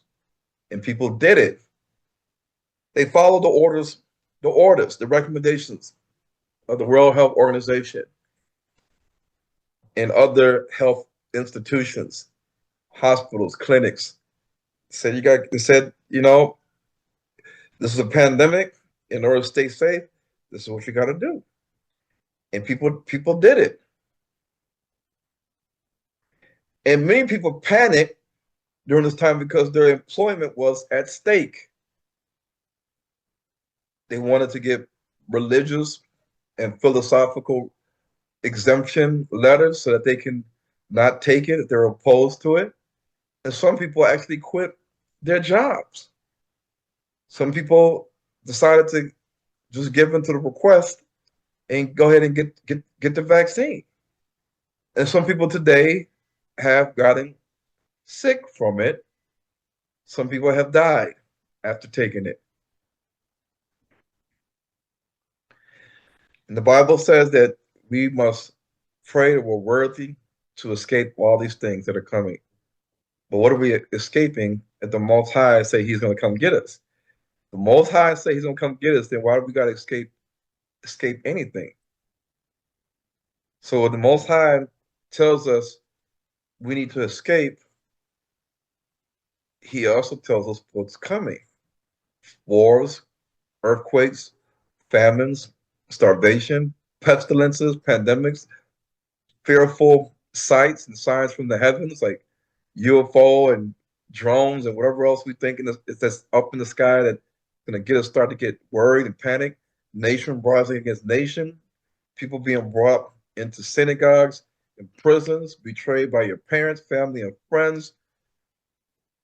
The Holy Land compassed for armies, signs in the sun, moon, and stars, waves in the sea roaring, men's heart are failing because of fear, distress of many countries and nations. That's not a good sign when other nations and countries are in distress. So the topic at hand is surviving. Just like the movie The Road, if you're stuck and this was all you have, a shopping cart, a gun, and a tarp, you have not prepared. So when you look around, there are other Gentile nations that have been preparing, and they understand the key components of surviving this thing. And those key components, one of those key components is land, which the Most High gave us, and community. The Most High told us that the two sticks have to come together. No more jealousy, no more envy, and that when we come together, we will be a massive army. But the dry bones say that our bones are withered. We are divided and cut off from our parts. And we are hopeless. And that's exactly the state of what I see in Africa and America. We might say we haven't lost hope, but we kind of have lost hope. And we are divided. We are divided. Yes, we are divided. And so when the Most High gave us the land, he knew that was the number one component, and number two was us coming together. And the Gentiles have figured this out, and they're not even looking at it from a Bible perspective. How to exit the matrix, the 5 components needed for freedom from the mainstream system. Number 1, land. This is the foundational resource upon which freedom from the mainstream system is built. Without access to land, all the other components of freedom are inaccessible. That's why when I sold my home and business and set off in search of freedom, I had a singular goal in mind: access land. Number 2, water. This is the lifeblood of any independent system, and having access to clean and reliable water is fundamental. The very first thing I did after accessing our land was to drill a 60-meter borehole from which we pump into a 10,000-litre storage tank and gravity feed our entire farm with clean. Now I want to say this. I have in South Africa. I have a borehole that I think it was 30 meters deep that we had to dig to get the water, and the water flows 42 liters a second or an hour, I forgot. But you have some boreholes that can pump out like 100+ liters a minute. I think it's a minute. I forgot the measurements, but these boreholes can fill up a jacuzzi, a swimming pool. You can, I mean, the water is coming out the holes just like this, just like that. And if you have a pump, and the pump is connected to a valve, and the valve has a trigger on it that it gets the water from a reservoir, like a JoJo tank, because he said they have a 10,000 liter tank. The 10,000 liter tank fills up with water. When you turn on the borehole, the tank starts depleting. And then eventually when it gets to be too low, the pump kicks in and takes the water out of the earth and fills the tank back up, almost like a toilet. And this is how, and you can use solar pumps, and you can use pumps that operate on electricity. So you can constantly have clean water because you can get a filter, a UV filter, and it can filter the borehole water so that you can swim in it, you can bathe in it, you can wash with it, you can drink it. And this is what I have in South Africa. And it doesn't cost, it only costs a lot of money. That's the thing, it's not that expensive.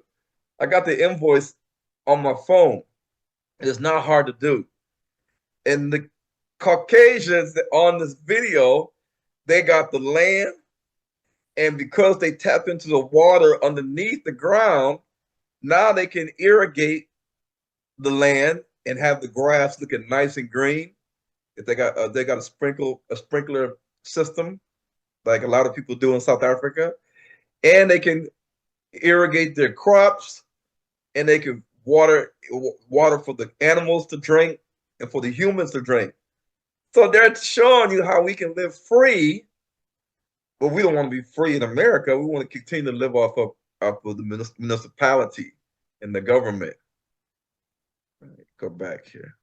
And reliable water is fundamental. The very first thing I did after accessing our land was to drill a 60-meter borehole from which we pump into a 10,000 litre storage tank and gravity feed our entire farm with clean water. Number 3, energy. Independent energy production such as solar, wind or hydro is crucial for freedom. That's why our farm is run entirely from off-grid solar power.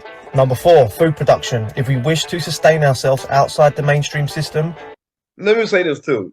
We have Israelites that run solar panel schools. They teach people how to build solar panels, install them, maintain them. Israelites. And if you want to outsource people that know how to do this, we can outsource the Gentiles, because I know Gentiles that can do it too. But all we have to do is just get the solar panels, get the batteries, get all the things we need, because the sun is there in Africa. The sun's there 12 hours out the day, like clockwork. It's not gloomy days every day of the week like it is in certain seasons and months out the year in South Carolina, and Detroit, and Chicago, and New York City. It's hardly no sun. It's scattered clouds. It's no sun. No, it's not like that in Africa. It's sunlight every single day, basically. In certain areas of South Africa, Botswana, South Africa is sun, sun, sun. So you already got water, you already got sun. Sun can generate electricity, and water is crucial to survival, just like food is. We must not be dependent on it to feed ourselves. Therefore, producing your own food is a must. We've transformed our bare land into a thriving farm in just over a year and are already producing over 90% of our own food. Most people are aware of these first 4 components of freedom, and combined they symbolize the goal of self-sufficiency. But self-sufficiency is a scam. Becoming self-sufficient, you may be able to survive outside the mainstream system, but you will never thrive. And you definitely won't have freedom, because you will have swapped your slavery to the mainstream system for slavery to your own system. Systems do not have a mind of their own. They operate as they were designed, and the system designed around a single person or family, i.e. self-sufficiency, by default can never offer freedom. True independence true freedom can only be built with component number 5, and that's community. A like-minded and supportive community is the secret to truly thriving outside of the mainstream, and is essential to creating freedom. And that's why our farm is a community farm. We harness the collective skills, knowledge, labour, wisdom and resources of our community to not just survive outside the mainstream system, but to thrive. How to exit.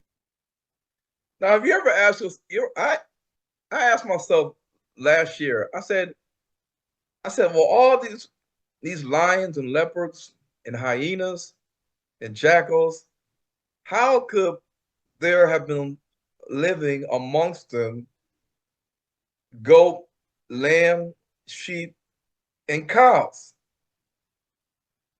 I said, there's no way that for hundreds of years that if these animals were already down in sub-Saharan Africa, in Ghana and Togo and Nigeria and Ethiopia and Tanzania and Congo and Gabon and Zimbabwe and South Africa, were all these lions and all these leopards and cheetahs and hyenas, how could these small animals survive over hundreds of years if the lions are there to eat them all and kill them all until they're extinct?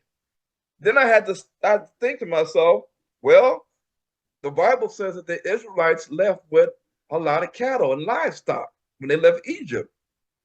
And the Israelites, they were shepherds and they had flock, and they had put the flock in a fold, in a sheepfold. And then when they had to let them out, and when they let them out to graze, the shepherd had to be with them.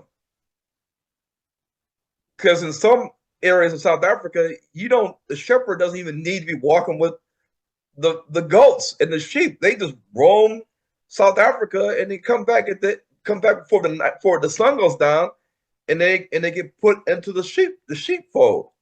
And I've seen this with my own eyes where people in South Africa have goats and sheep and cows, and they'll let them out, and they'll walk around and be grazing the land with no shepherd around, just walking in South Africa, walking in Soweto, walking in different areas of South Africa without a shepherd. I said, where are all these goats coming from?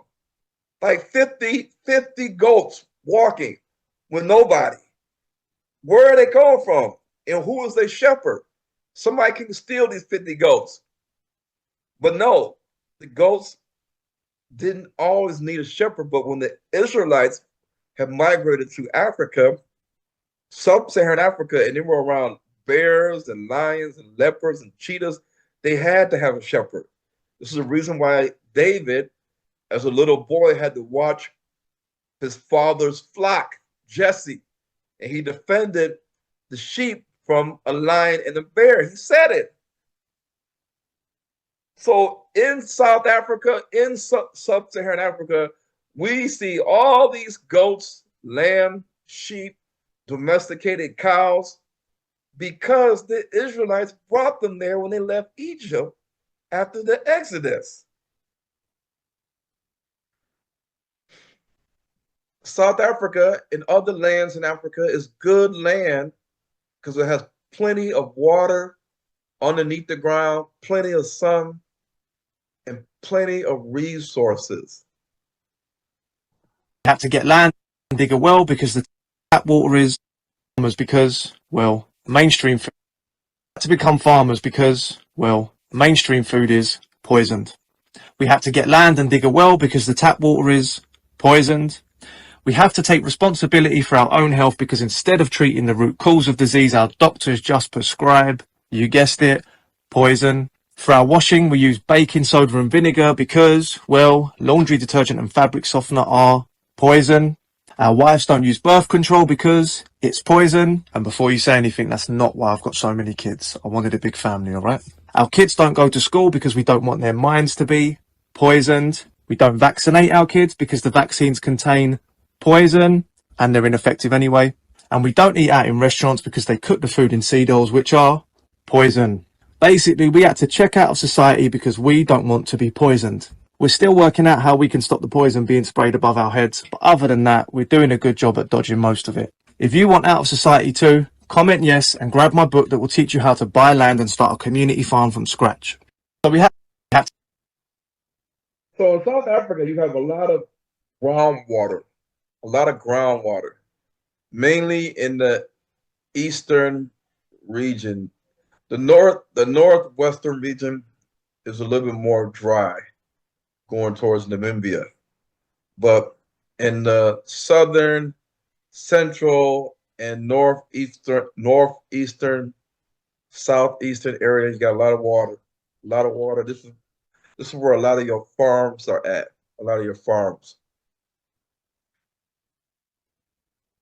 All right. So in South Africa, you can get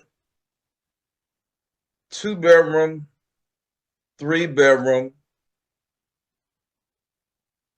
double wide, 5-bedroom cabana, and you can get them very cheap, 50,000 and less, and in some cases, depending on what you want, what your needs are, the size of the room, your interior things that you want done, it can be more. It can be a little bit more, but when you look at the overall price of homes that either you build or the prefabricated modular homes, like mobile homes or double wide, with the things that they put inside these homes now, you would not even complain.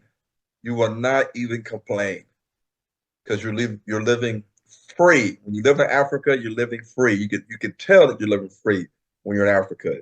There's a different spirit, a different air, a different vibe.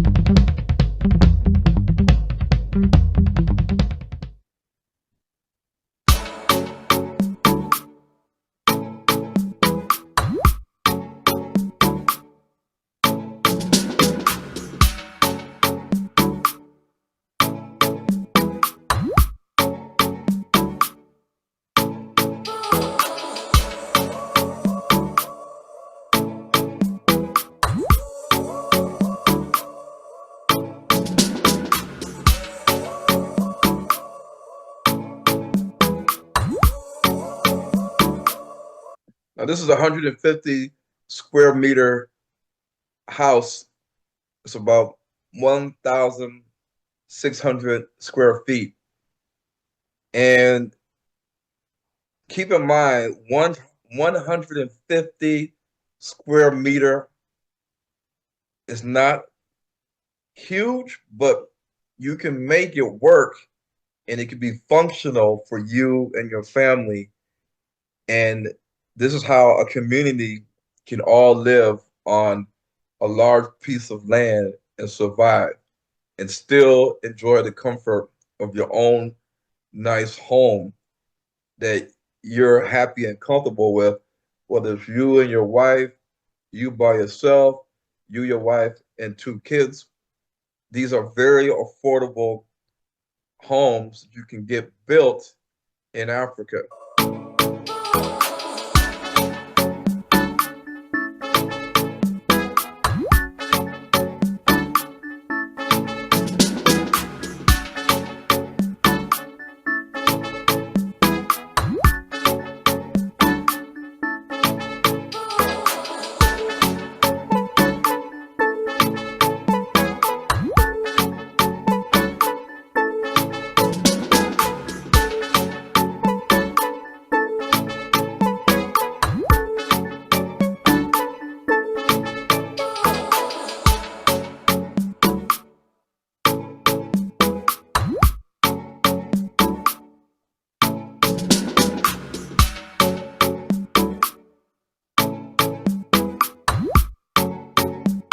Also in South Africa, they have, because the weather is nice and sunny, They utilize these kind of indoor outdoor chairs and couches.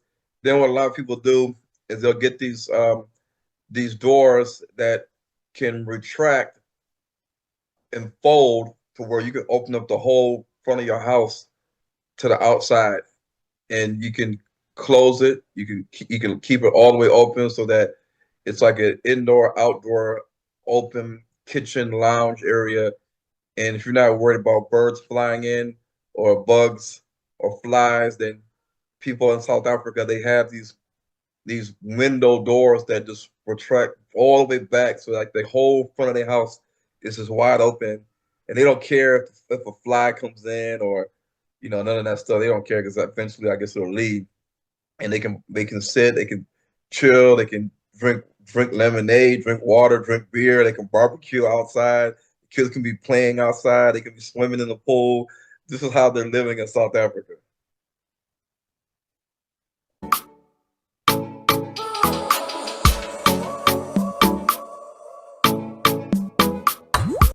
All right, so that's just an example. All right, so when you put group economics to work, instead of being prideful and stubborn and don't want to work with each other, that house is 150 square meters. Now you could get a land for $300,000 US. You can get 140,000 square meters of land. That's 34.5 acres or 14 hectares. Even if you use half of that, which is 70,000 square meters, you could imagine how many homes that are 150 square meters that you could fit in 70,000 square meters. So 70,000 square meters divided by 150 square meters is 466. 466. So 150 square meters goes into 70,000 square meters 466 times. Now, you can build a 2-story apartment block or a 3-story apartment block on 1,000 square meters of land. Let's just say each apartment block has 10 units per floor, giving a total of 20 to 30 units per block. 30 blocks times 70. 30 blocks times 70 equals 2,100 units. 2,100 units. Let's say you got one person in each unit, which theoretically you should have more than that. And so they're either 1, 2, or 3 bedroom units. That's minimum 2,100 people that you can accommodate in a 2 to 3 story apartment block. And you know that people are going to come with their wives, their kids. And the 2,100 people wanted to live on just half of the land size, 70,000 square meters. If 2,100 people said, we want to live on 34 acres of land, you say, okay, well, each of us sends in $1,000. That's $2.1 million. So if 2,000 people only decided to work together, they could have way more than enough money to buy the land. Because after all, if you do the math and look at how you could accommodate them, then you can say, well, there's enough land for us to live on this land. And so we all put our money in, put $1,000 in, and we can put together $2.1 million. Out of the $2.1 million, subtract $300,000 for the land. That leaves us with $1.8 million left over. And we can use that $1.8 million for other things to develop on that land. Or you may want to use more than just half of the land for housing. So there's a lot of stuff you can do, but the first thing you have to have is the land. And in the Israelite community, we don't think about let's all come together and put our $1,000 in the pot or $2,000 in the pot, and let's all come together and get this land. The land could be in Botswana, it could be in South Africa. You just have to form the group, and it should not be hard to get 2,000 people. When you look at a lot of our videos on YouTube, a lot of Israelites are doing YouTube videos, and they're getting over 2,000 views on their videos every single day. They're making videos, and they got over 2,000 people looking at these videos. But none of these videos are they doing any call to action. They're not doing any call to action saying, hey, every single day we do a video, we're going to tell you guys who wants to join our group, who wants to be a part of getting land in Africa. If you want to sign up, just sign up. This is what we got to do. We got to send our $1,000 in or $2,000 in, and we will then have the money to go to Africa and not just to window shop and to waste a realtor's time by going with the realtor looking at all this land, and the realtor says, okay, the owner says that she's wanting to take $250,000 cash right now if you have it. If you have the money already in the bank because you guys work together as a team, as a unit, then you can say, okay, let's get the land. Now the land is in your name or your business name, title deed in hand, and now all it takes for you guys, the group, to then develop the land and then start building your house on the land and live free like the Caucasians did in the video where they said they got land, they got a borehole, they got a 10,000 liter poly tank, they started a farm, a community farm, and they work together. It's so easy to do. It's just that we ain't doing it because we're not doing any call to action.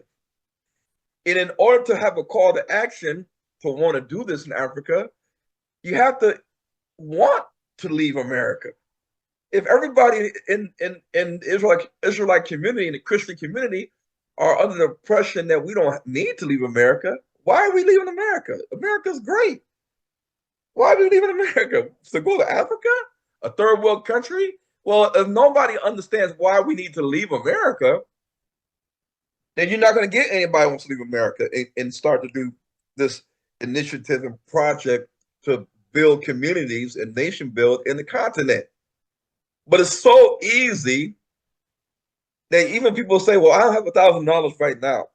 Okay, put aside $40 every paycheck, and at the end of the year, you'll have your $1,000. Every paycheck you get bi-weekly, you put $40 aside, and at the end of 1 year, you'll have your $1,000. So you can't complain. So there's no excuse why we can't have 2,000, 3,000, 4,000 people put their money up. $40 every 2 weeks could be it's like a donation.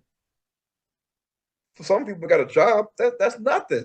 We spend more money than that when we go to Walmart or go to KFC or Wendy's. So the problem is we don't see in the community the necessity and the urgency to do this. We're not united, and we do not cross-promote. And we cannot accept or follow a leader that's willing to do the work. We all want to be our own leaders, have our own YouTube channels, click the subscribe button for notification. All this stuff we keep doing every single day on YouTube is not getting us anywhere. When people in South Africa have these businesses and they're building all types of homes, box homes, modular prefab, mobile homes, non-traditional homes, brick homes, earth homes, all these things they're building with non-traditional methods of building houses that are eco-friendly, that are affordable. In South Africa, they have these companies because They had these companies in South Africa for a reason, because there's a demand and a market for it. And most of the time, you'll see that a lot of the Gentiles are building these different types of non-traditional homes.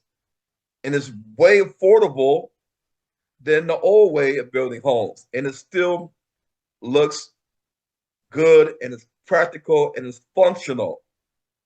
So right here on the left is a picture of homes that they build, or they already have it built, and they bring it to the land and they drop it on the land. And this is how they look on the outside. This is how it looks on the inside. Got a simple roof.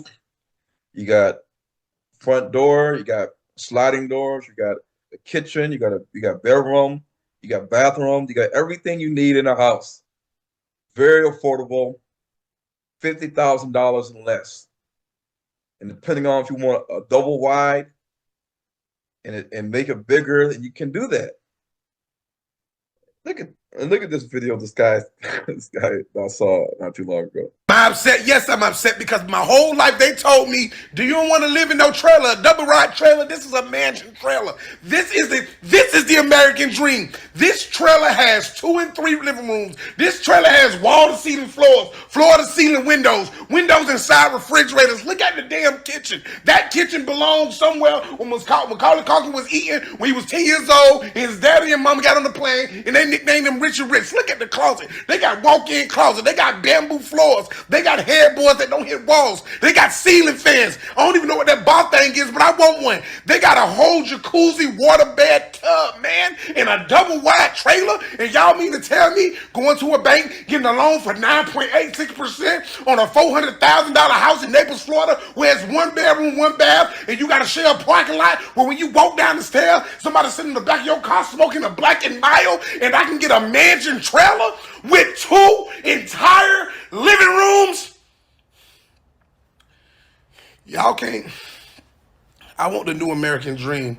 Double wide me, please. And I ain't talking about Roseanne and Lizzo making a sex tape. Double wide me, please. Double wide me, please. I'm upset. So we have to start thinking about our future and knowing the realities of, as the economy gets worse, we may not have the money to build a $400,000 house in Africa. You know, you're not going to come and say, I got $400,000 cash, unless you sell your house in America. You have that. But even then, why would you spend that much money on a house in South Africa when you can live a lot cheaper with less? And as a foreigner, it's not that easy to get a loan from the banks in South Africa. You're already a foreigner. Maybe you're on a visa, maybe you're not. But to get a loan is not that easy. And the interest rate in South Africa is going to be minimum 11% to 14 to 15%. And your terms of paying it back ain't going to be 30 years. It's going to be shorter than 30 years. Shorter. So we have to start thinking smart. And when we own our own land, when we come together as community, the community helps to lessen your monthly expenses that you would normally do on your own as an individual homeowner in America. When you have community, you share everything. You help with each other. Food, water, energy, transportation, all these things. When you have community, you're now alleviating these expenses so you can live free. Paved roads, security, boreholes, lighting. You got lights at night because there's solar panels, they drive the power so that at nighttime you got lights going on outside. You got security, you got a storehouse, you got an exercise room so you can stay healthy. You got a greenhouse, you got a silo, you got backup water tanks and more. When you live on land and work in community, all these things are available. So these are things that they do in South Africa, and they have the builders, they have the prices, they have how much they charge to transport things to your location, depending on where you are in South Africa. They'll tell you all the prices, how much it costs, how long does it take to build it. They may be able to build your house in 3 months. And wherever you live at in South Africa, your house will be done in 3 months, maybe 6 months tops. People living a free life in South Africa, the Gentiles. Just living their life. That's all they're doing. Living their life, living comfortable, free, no worries. And sometimes they don't need to have a gigantic mansion house. They just need a house that's functional and it's affordable, it's cheap, it's paid off. They got solar panels on the roof. They got a borehole in the back. They got dogs. They got chickens. They got sheep and goats, cows. They got a greenhouse. They're doing a little farming. They got the internet. They got a car, like a bucky, like a truck. They don't need anything because they're already doing it. They got a couple of other families that live in the same area. They all invested their money. They got a farm, and they don't have to go into the city unless they really need to. I've seen it with my own eyes in South Africa. The Gentiles are just living free. They ain't worried about nothing. They're not working. They're relaxing. So all these structures are what they can build in South Africa. And then you have your traditional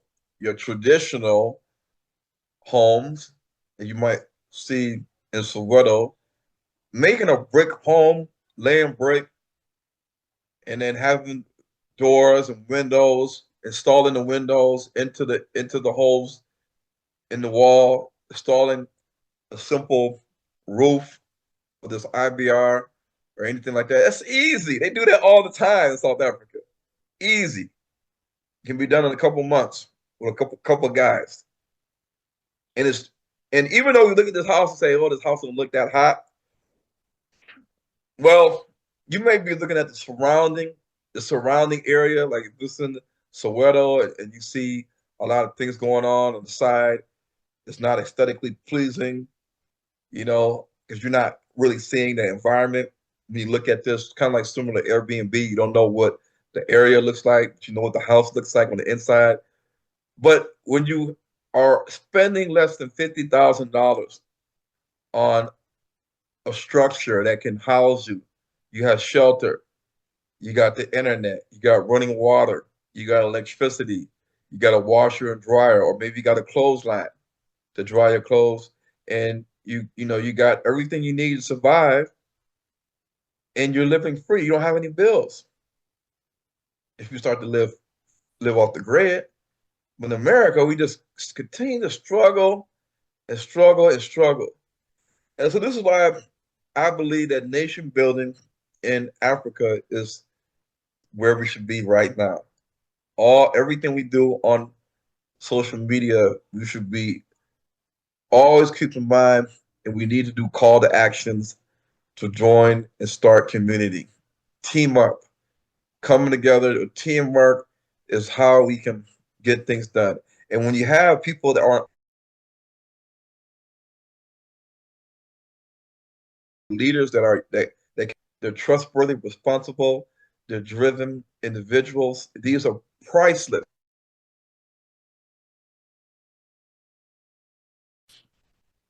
Communication, have good communication, contractors, all the people you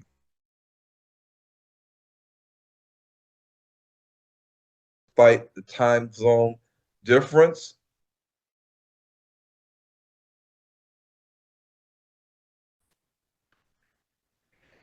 So just like I said at the conference,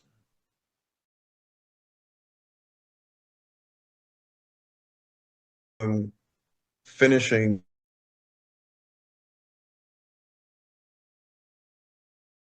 in the living room on my computer, putting together a part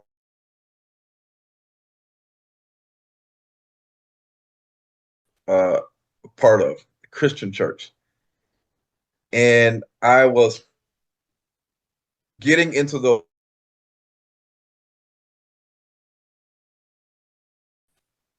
I had not yet published it, but I was working on it. And at the same time, working on a PowerPoint presentation in my church. This picture on there. Then I turned around and talked to my wife for a hot second in the kitchen. Turned my head, was looking at her and talking to her. And then as I turned my words were on the screen.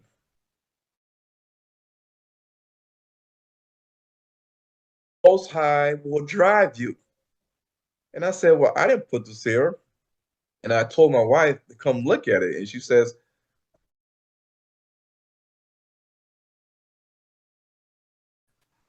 who's the Most High? And I said, God. You know, at that time, you know, when you're in the Christian church, you don't always use the word the Most High. You use Jesus or God or Christ. But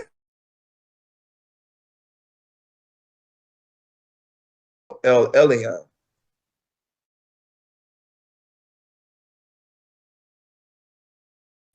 I just did control,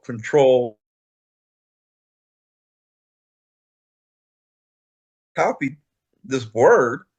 And when I did control P, it did not paste.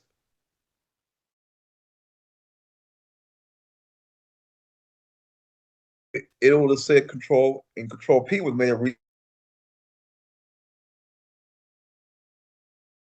word is here. It's not going to go along. It doesn't go along with the picture.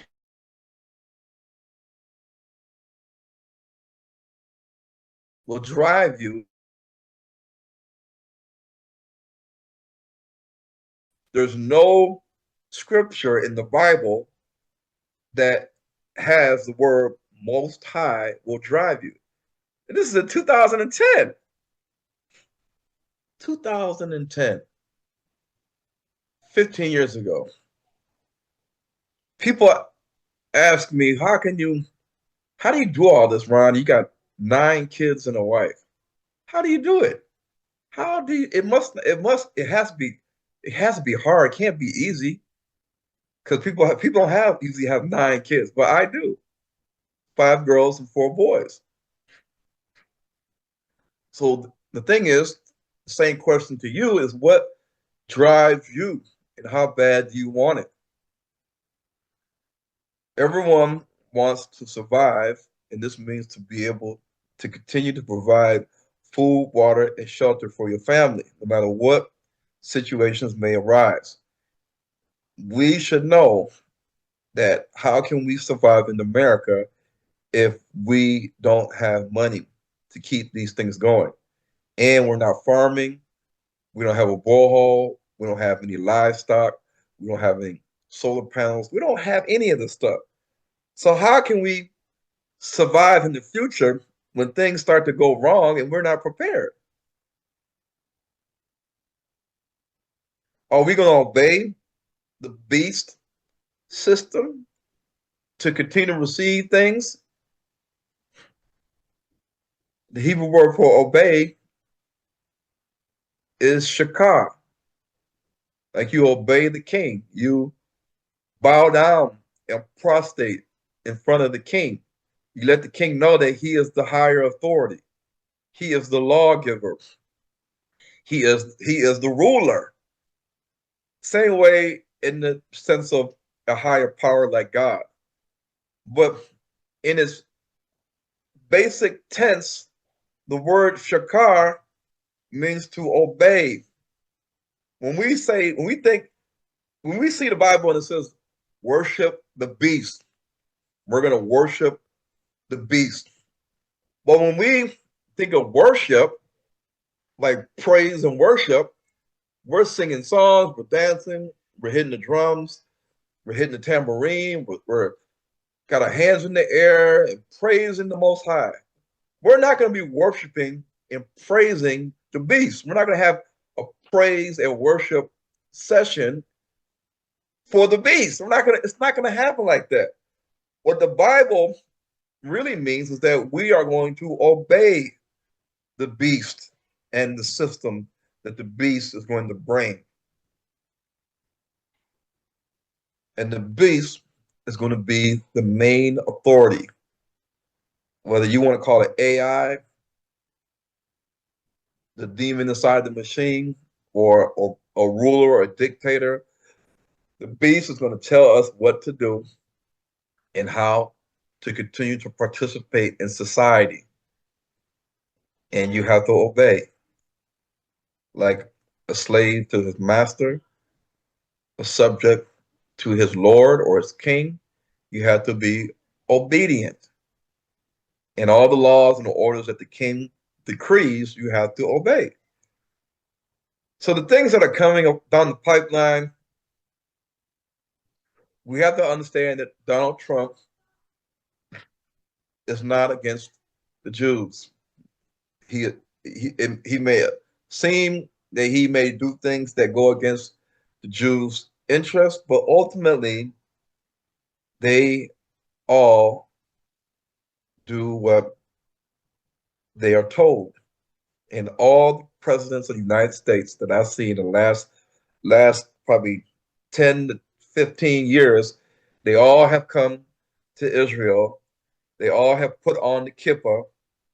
They all have went to the Wailing Wall, and they all have met with this guy right here with the beard and the black hat. The same guy. He's there in all the pictures with George Bush, Bill Clinton, Barack Obama, Joe Biden, and other presidents of Europe and Africa. He's always there. They obey. Jared Kushner is Jewish. His family is friends with Benjamin Netanyahu's family. They go way back. So it runs in the family.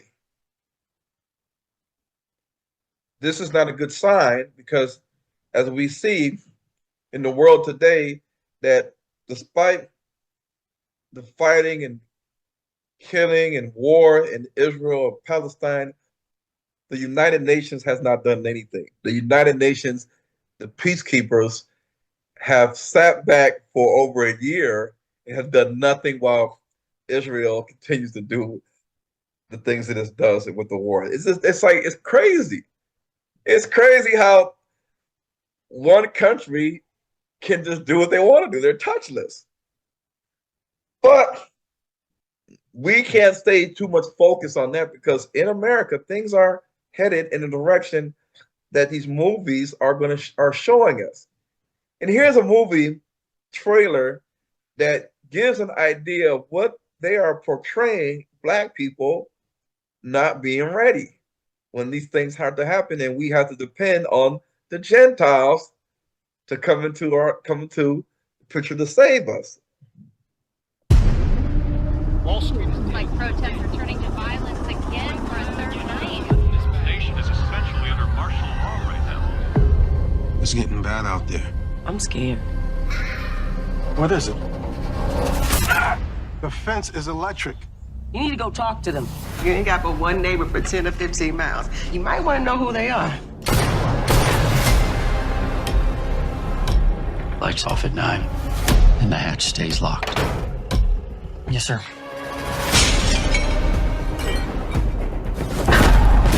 Go, go, go, go, go! We have no food. They took everything. We need your help. Can't help you. Can't or you won't. Go somewhere else. There is nowhere else.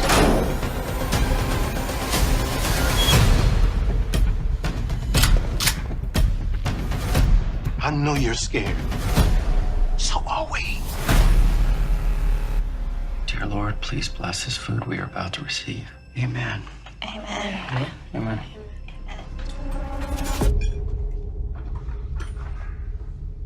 Why didn't you say amen? Are we safe here? Get some sleep. I don't think you know what's going on out there. Why do you think I'm in here? This baby is coming to stay. We have to prove our value. We got a breach! Wait, you taking your son out there? I'm taking you. You're either an asset or a liability. Down here, you'll answer to me. This is your fault. World is collapsing. That's not my fault.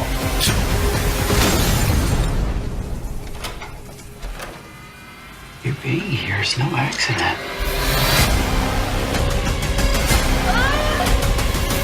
This is what happens when you try and take what's mine.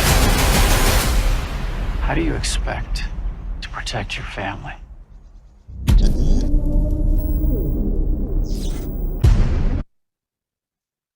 All right, so in America, we know that food costs keep rising for large families. Biggest expense is food, not rent. How do we deal with this when we can't afford to buy groceries at the store, or we lose our job, or we have a decrease in pay? What about when there's some type of catastrophe and mass hoarding cleans out the grocery stores and then nobody's there to restock the shelves? What about when the dollar collapses and hyperinflation sets in? How do you feed your family then when you have no farm? How long can we keep up paying bills in America when everything is rising except for our paycheck? It's a time to act now before the dollar power shifts. And how do we continue to eat healthy when it's too expensive, but we want to live and not get cancer or a heart attack or stroke and die? Now, in America, when I showed this before, you can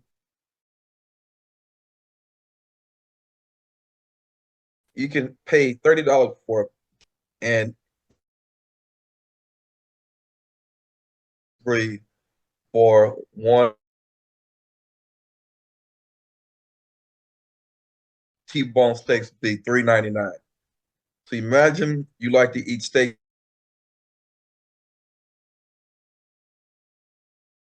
and eggs, and you don't want to pay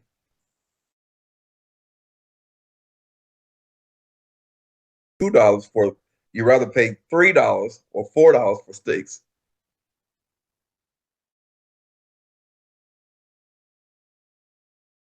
Steak bone, $27, $23 cheaper. Chicken thighs, you're looking at easy, maybe $8, $9, $10. Some cases you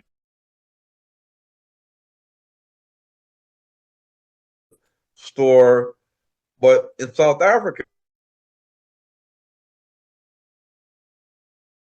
8 chicken thighs in South Africa is $1.07.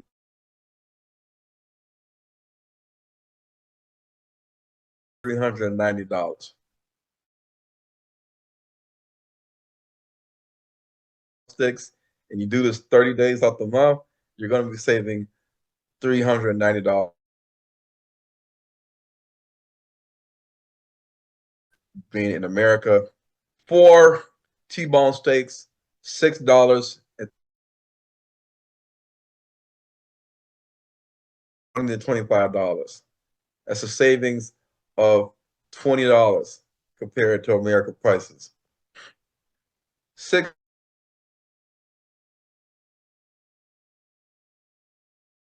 I don't understand why chicken legs here in America are so big compared to South Africa. Chicken drumsticks, $2.50. 6 of them. In America, you're looking at probably $8, maybe 7.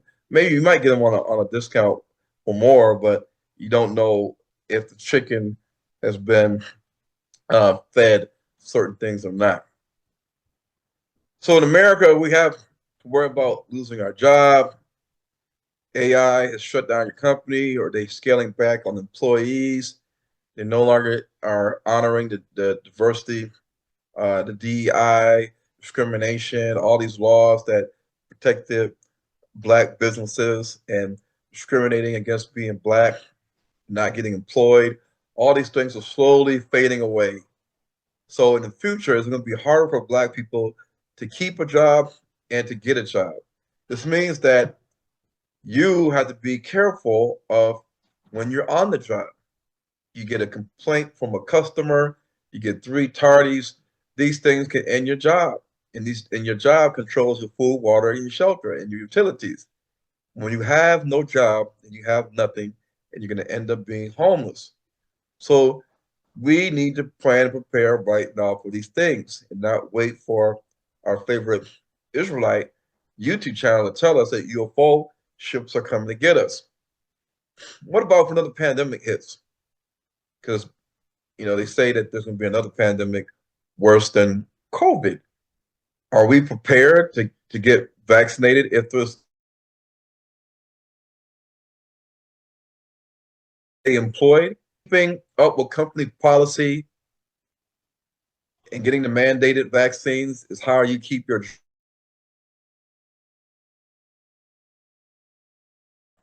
and get vaccinated if they came up with the vaccine in less than 100 days. That. So this is not YouTube. These are decisions that people, if they came up with the vaccine and they say that it's ready for you to take that risk and to roll up your sleeve.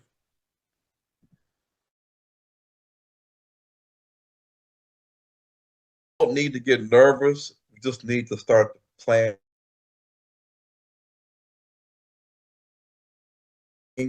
And ignoring a problem at hand is not going to make it go away. It's time that we need to act. And this falls in line to, are we going to sink or swim? If you have a family, aren't you willing to protect your family and get them to a place of peace, rest, and safety? Or are you going to do nothing and suffer the consequences like the Bible says in the book of Proverbs? When you do nothing, you don't prepare, then you suffer the consequences and be overtaken.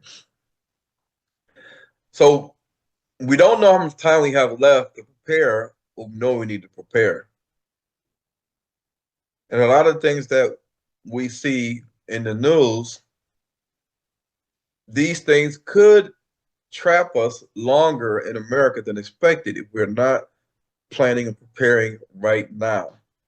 So all the things like talks of civil war, war with Iran, Russia, China, pandemics, lockdowns, increasing violence at the schools, mass shootings, societal breakdown, dollar collapse, hyperinflation, business closures, job layoffs, rising cost of living, increasing immorality and sin in the schools and on TV and on social media. All these things, including car issues, family issues, health issues, court issues, are all things that can keep you trapped in America longer than expected, because whether it's you or your spouse or your children, if they get caught up in these things and they need help, then you might feel obligated to stay behind to help them. So now you're staying behind because of these things are also affecting your spouse or your immediate family. So things that we can avoid in Africa is we have to learn about financial sustainability, how we're going to survive financially in Africa, and how we're going to deal with visa laws in terms of permanent visas like study visa, critical skills visa, work visa, business visa, retirement visa, corporate visa, financial independent permit, all these things.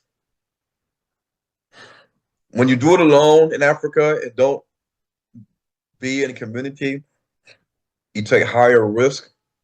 When you're alone, you have financial limitations of what you can buy in terms of land and getting a borehole and getting a solar pump for the borehole and getting a poly tank and getting solar panels and starting a greenhouse and having this and having that. It's harder when you're the only one financing all of these things. You're more likely to be scammed when you're doing it alone in Africa. You're more likely to be robbed, especially if you're a woman in Africa. If you're doing it alone, you're more likely to waste more time trying to figure things out when you're all alone in Africa, in a country you've never been to. You don't know anybody. You're going to probably waste more time trying to figure things out. In addition to waste more money, you're going to feel lonely. When you have health emergencies, you're on your own. Let's just say you're walking up the stairs with groceries, and then you trip and fall and hit your head. And now your head's bleeding, you're unconscious, laying on the ground with groceries all over the floor, and nobody's there to witness it and come to your aid because you're all alone. You decide to get your house all alone in the middle of nowhere. You wanted to be excluded from the city.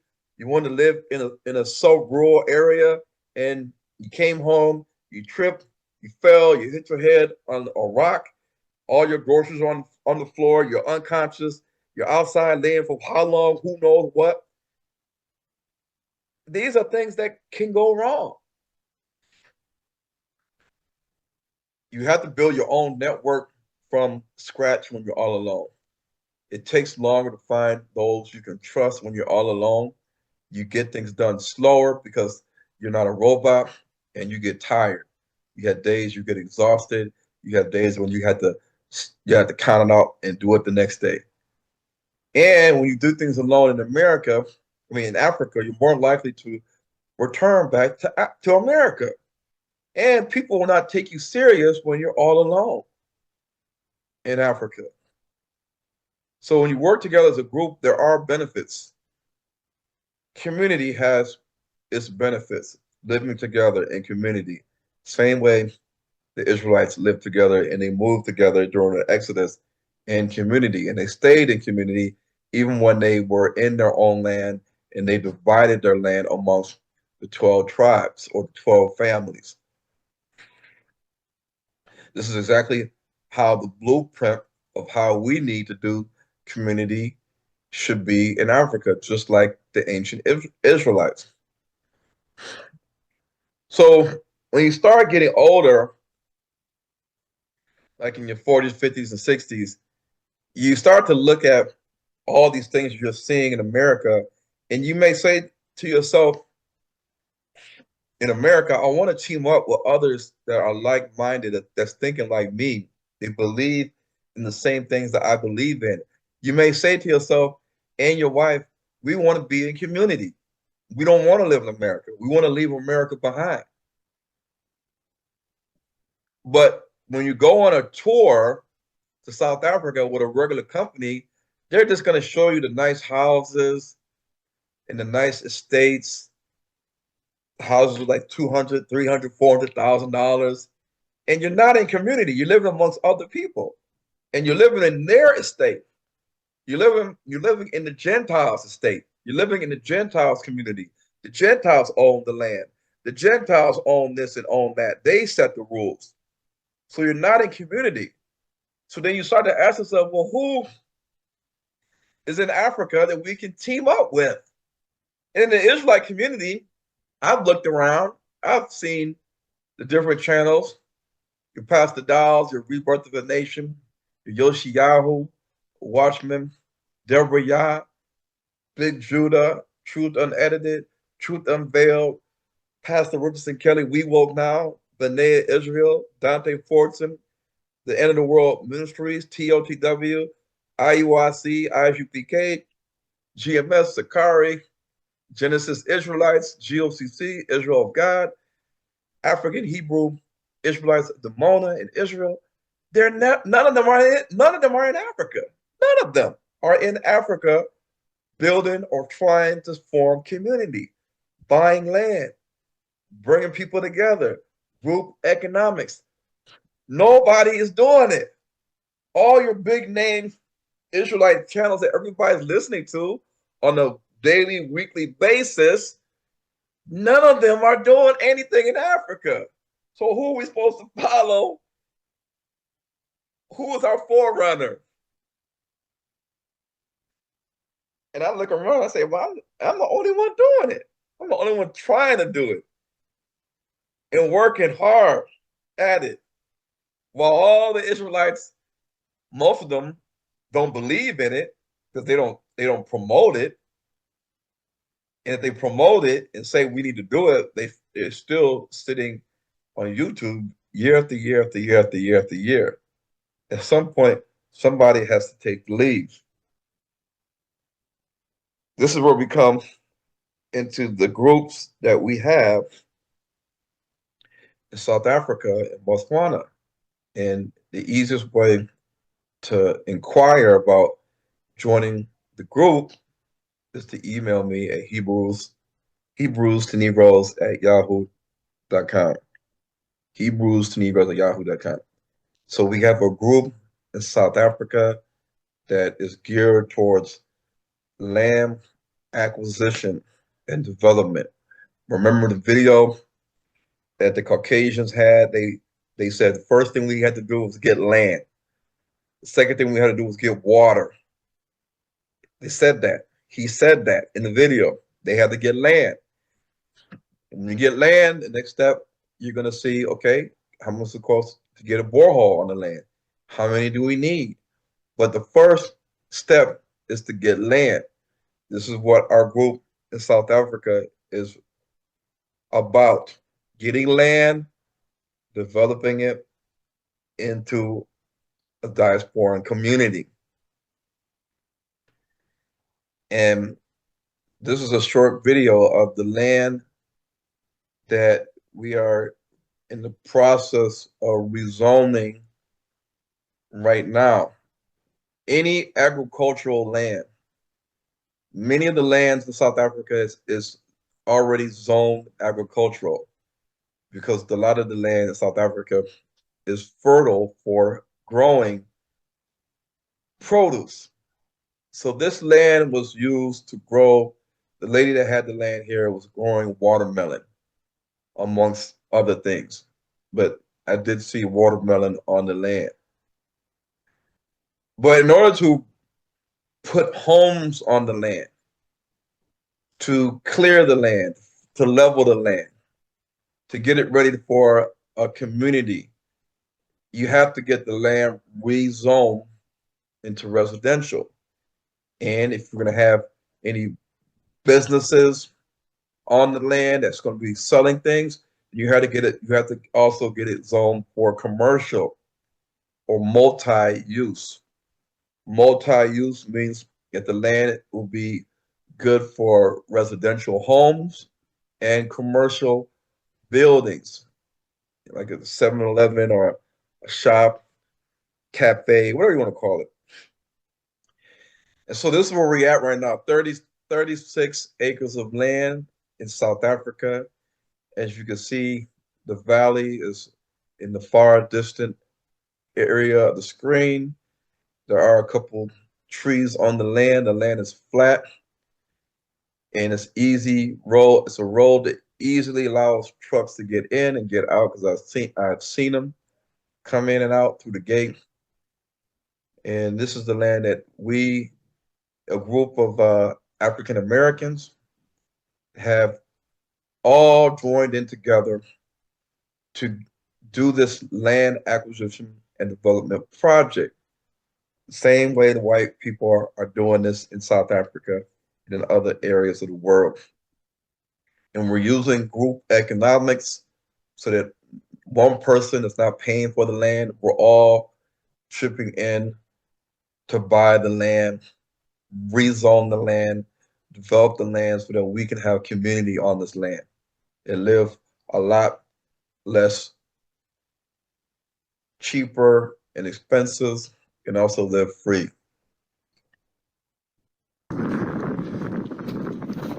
So they were some big violence. Like this, yeah, it's going like this. Oh yeah. No, that's because they were doing farming. So you have to level this line, that's for sure. If you decide to get it, you need to get a leveler or a TLB. What's the TLB?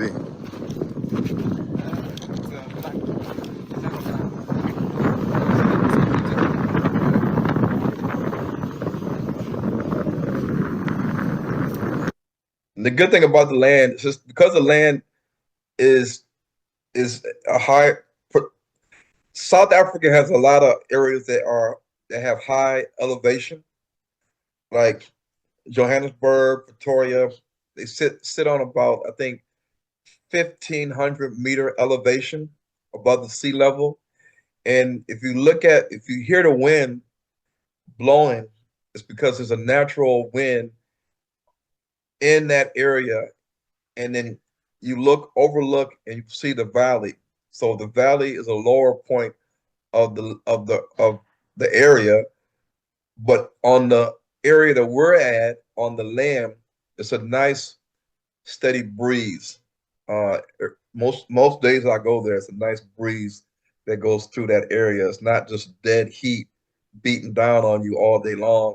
There's no breeze at all. Like you're in the middle of a heat pit that you can sometimes have these in Ghana when you're in a certain area and you got hills or elevated areas around you and you're kind of like in a valley and it's just dead heat.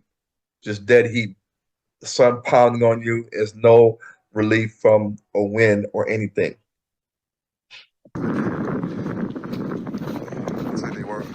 Because we're doing fine. So you have to level this line, that's for sure. If you decide to get it, you need to get a leveler. Or a TLB. What's the TLB?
This land is good for, you can use some of the land for farming. Easy. The land, the soil is soft. And this is not a wetland. And how can you tell it's not a wetland?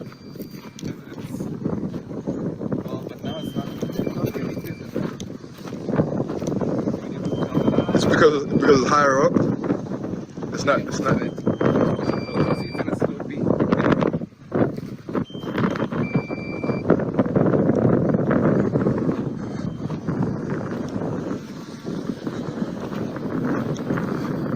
This is also during the winter months, and oftentimes what farmers do, this guy particularly, they do what's called slash and burn techniques where they burn the land.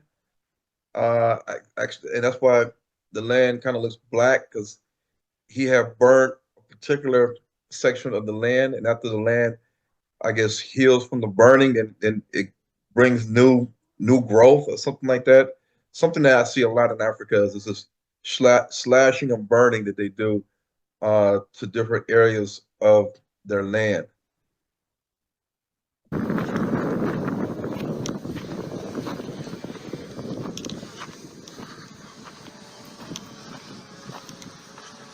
This area can be used as a farm.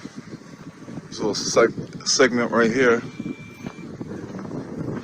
along the southeast border.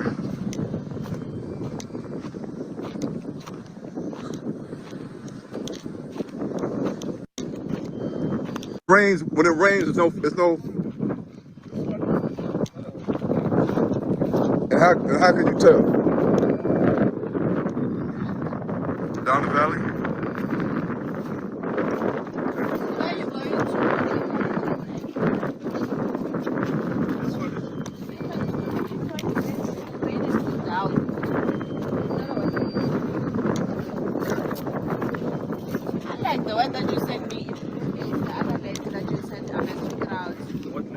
a wetland. There was water all over. Okay. Brothers, thank you so much. Those are bridges, ne? Yes, it's wetlands. All right, let's get it. Let's get the deal going. And that's an acacia tree. That's an acacia tree, like in the Bible. They're all over South Africa. Some people call them they call them a different name, but it's an acacia tree. Build some houses. I said A septic tank, a JoJo tank, electricity. We're good to go. and also give me some small land. Okay, that's fine. Okay, check it out. Matapelo, K-Chase, I've been taking you up and down, left, right. How many square meters? So when you look at when you're on the land, and you at nighttime and you're looking at the valley with all the people have their lights on, then you in South Africa, when you're on a high elevation area, even if you're on a second floor, you're looking over into the valley, and you'll see all the lights and stuff from the city, from the main city, whether it's Johannesburg or Pretoria. This land is on the outskirts of Pretoria, going towards the road that leads to Limpopo. So it's not too far from Pretoria or Johannesburg CBD or Dainfern, Four Ways, Midrand, Sandton, all within less than an hour drive to get there, but with no traffic. How many square meters are you gonna catch for the other ones? I don't know yet. What do you want? I need to feed my own house. Yeah. And turn that.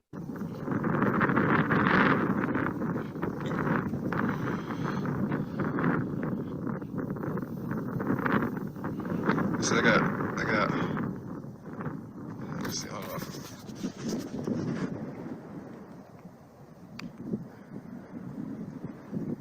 4 bars. NSB is connecting 4 bars. Now in Ghana, in Cape Coast, it's often difficult to get all 4 bars. A lot of times you're working off of 3G, and if you're getting 4G, which is LTE, then you're gonna probably have 2 or 3 bars, and the internet speed from the towers in Cape Coast, Ghana, you're looking at minimum 2 gigabytes per second download, and maybe the fastest you might hit 20. So in Cape Coast, Ghana, you're looking at anywhere from 2 megabytes per second download up to 20 megabytes per second download. So when you're trying to load emails, that you got a lot of emails, you got multiple apps open on your computer, you're streaming Netflix, somebody in the room is also streaming, they're on the computer, they're on YouTube, you got multiple devices connected to one internet, then this is how a lot of the internet connections and speed in Cape Coast, even in the hotels, the 4 to 5 star hotels, is slow. It's slow. So don't try to play any 4K movies that has a lot of action going on, a lot of graphics. It's gonna buffer, it's gonna keep loading and unloading. And these are some of the things when you have towers in Africa and the cell phone speed, the internet speed does not suffice, then you're gonna have a lot of issues. And you're gonna try to change carriers and all sorts of stuff. And when you're in an area that does not have good internet, especially from the tower, then that could be a problem for a lot of people. Right here, LTE. Now to have 4 bars on my cell phone, I think it's either MTN or Vodacom in a so-called rural land like that. Like in Ghana, man, our cell phone would constantly go in and out. WhatsApp was constantly reconnecting. It was a constant struggle going to the Cape Coast. And South Africa, near the, maybe not even no bars. You have no bars, the one bar, it'll keep going in and out to where people are essentially stranded. You can't. Oh yeah, some areas of South Africa that's really in a rural area, you're gonna barely have one bar. And some carriers may have no bars. So it'll just say like it'll say SOS on your phone. When let's say you got a carrier and I got one bar and you got a different carrier and your carrier has no service in that area. So it'll be SOS. And those people that have no bars in that area in rural South Africa, they won't be able to use their phone at all. So being able to have a cell phone tower in a rural area or a semi-rural area is a good thing. Because when you're in an area like rural Africa and you cannot use your phone, a lot of issues can happen because you can't call nobody else for anything because you can't use your phone unless you got a satellite phone. You use your local phone or your American phone because the cell towers out there were either not good or they were too far away to even pick up a signal. So you see these kind of things like in the mountains of West Virginia. If you're deep in the mountains and you can barely get one bar, you got to stand still in a certain area just to make a phone call. But for this land to be sort of far away from the major cities and still kind of like in a remote area, to have your phone, have your actual phone wireless signal pick up 4 bars is you rarely see that. You rarely see that in raw land like this. 4 bars. Waiting for it to go.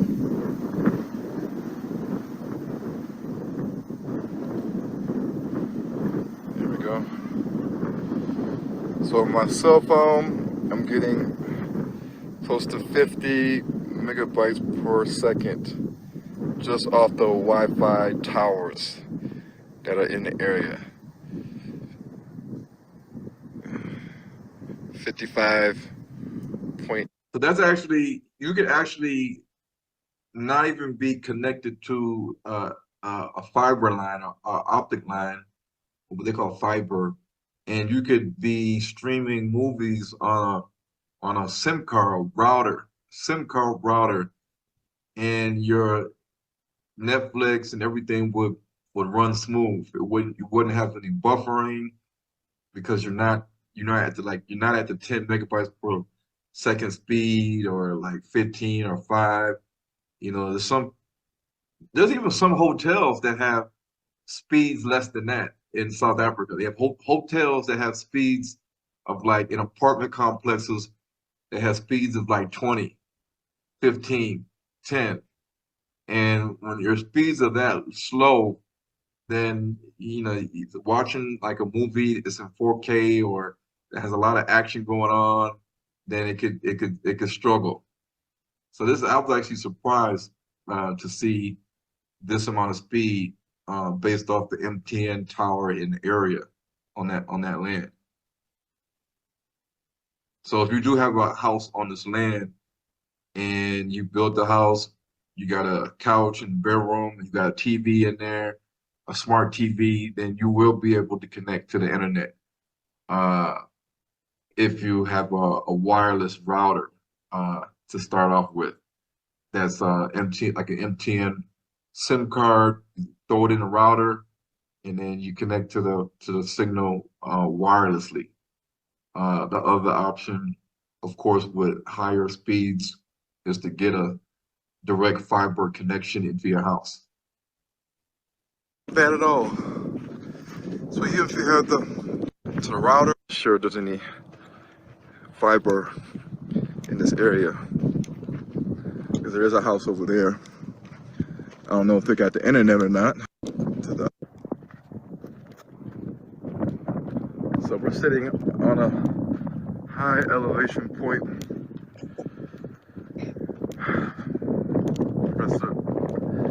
rest of the land kind of goes down to that area where you see all the houses and stuff, the cities at.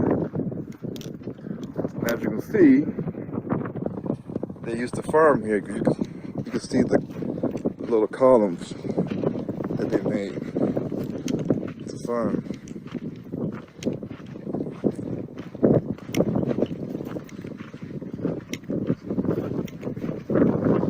There's actually some stuff right here. I don't know what this is, but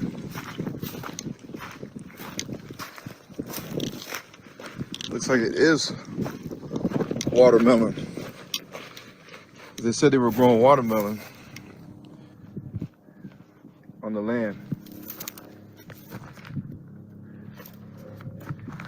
And this looks like a baby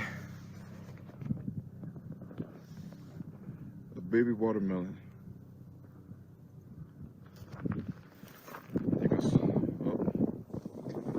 some more. So they did. So the land can grow watermelon, and we know that water is inside watermelon, and so the land is fertile enough to grow crops like watermelon. So that's a good sign if we wanted to use a part of the land just to do some simple farming, like to test our farming skills, like a little greenhouse. Nothing major, but grow some things, just to start getting our knowledge up of farming and utilizing a greenhouse to grow certain things. They did have watermelon. So let me hurry up. Got it. The group to farm, a playground for the kids, a community center to host events, feast days, conferences, workshop, seminars. You can do all of that here. Yep.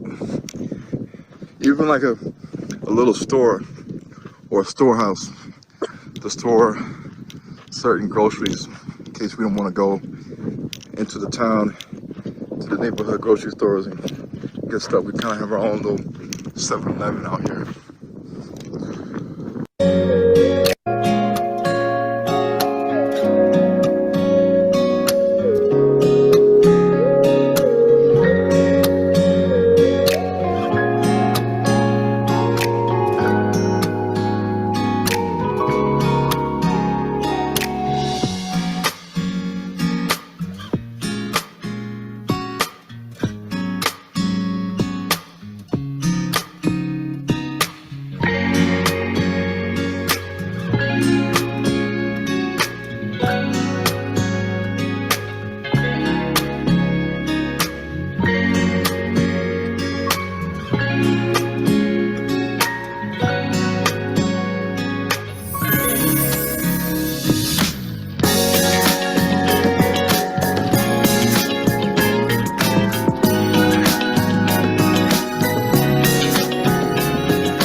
All right, so if you want to join the group, um, South Africa, form community, build houses, live live free like the other nations are doing, then you just contact me at Hebrews to Negroes at yahoo.com, and I'll tell you everything that you need to have to be a member.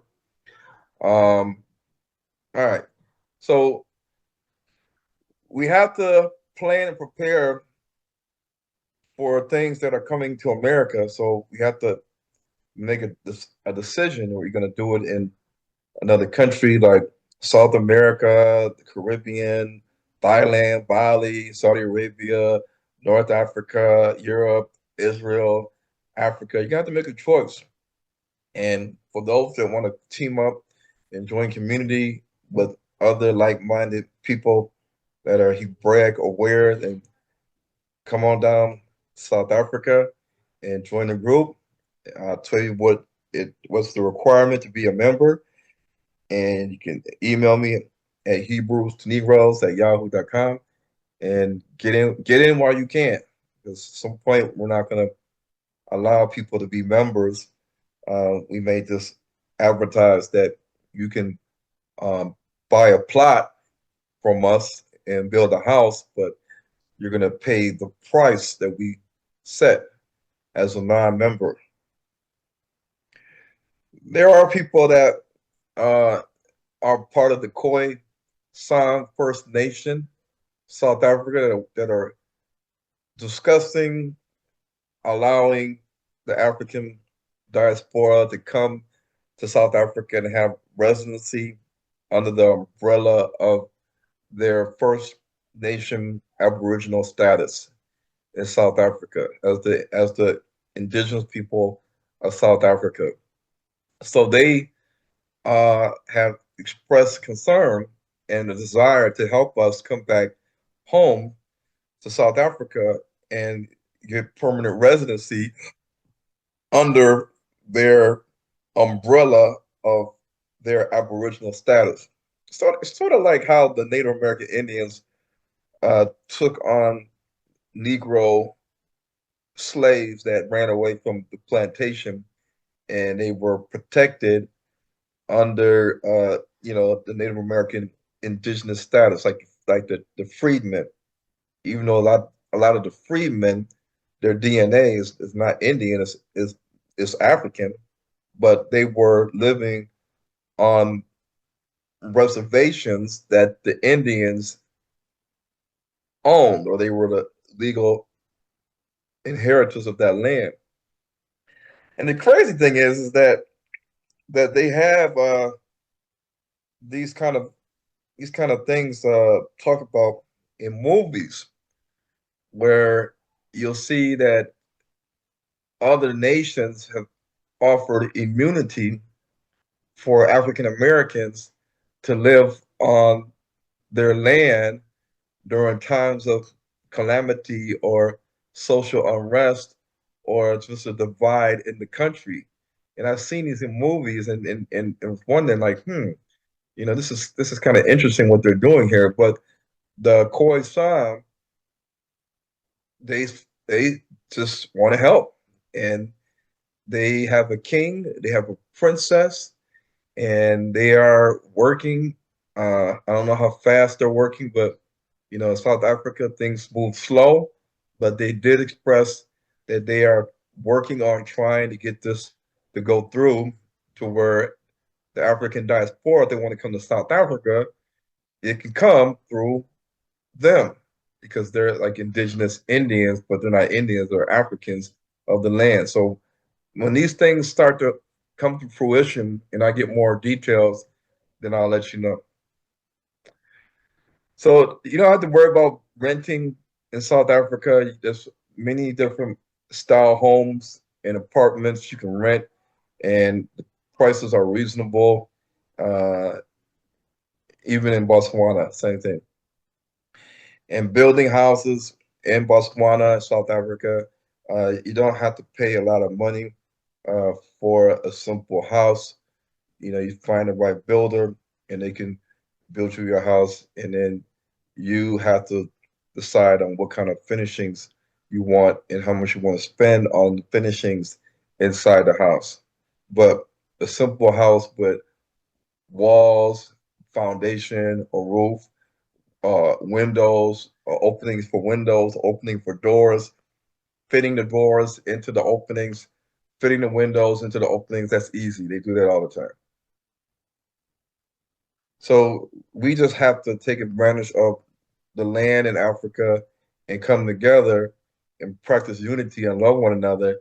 And this will help us to enable us to build a future for ourselves and our generations of children that are going to come after us. And we can literally live free outside of America, just as the Bible states in Ezekiel 36, that we're going to have a period of increase and our seed will increase, and we will have a short segment of prosperity in our land upon the mountains of Israel. Man and beast are going to be prospering and being fruitful, as the scripture states. So we need to come together to do this. This is all the reason why the analogy is the two sticks becoming one in Ezekiel 37, the dry bones prophecy. So we have to learn how to come together. So when we don't come together, then scamming can be done on an all-time high. They see that we're not together, and that's an easy way to pick us apart. So these are things that we should be starting to prepare, plan, and talk about so that we don't end up in situations like this where we are living in a tent city because our community got destroyed by fire, like in California. People that had homes in California, now they're homeless. And if you're homeless, you're going to have to get a tent or live with somebody else or go into a homeless shelter.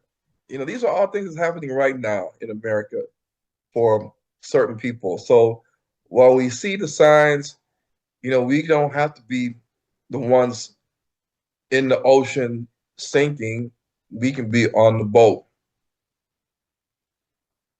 The way that things are in Africa right now, if we don't take advantage of getting over there with the visa laws and how so many Gentiles are coming to Africa to invest, to start a home, to relocate, to bring their money and their investments.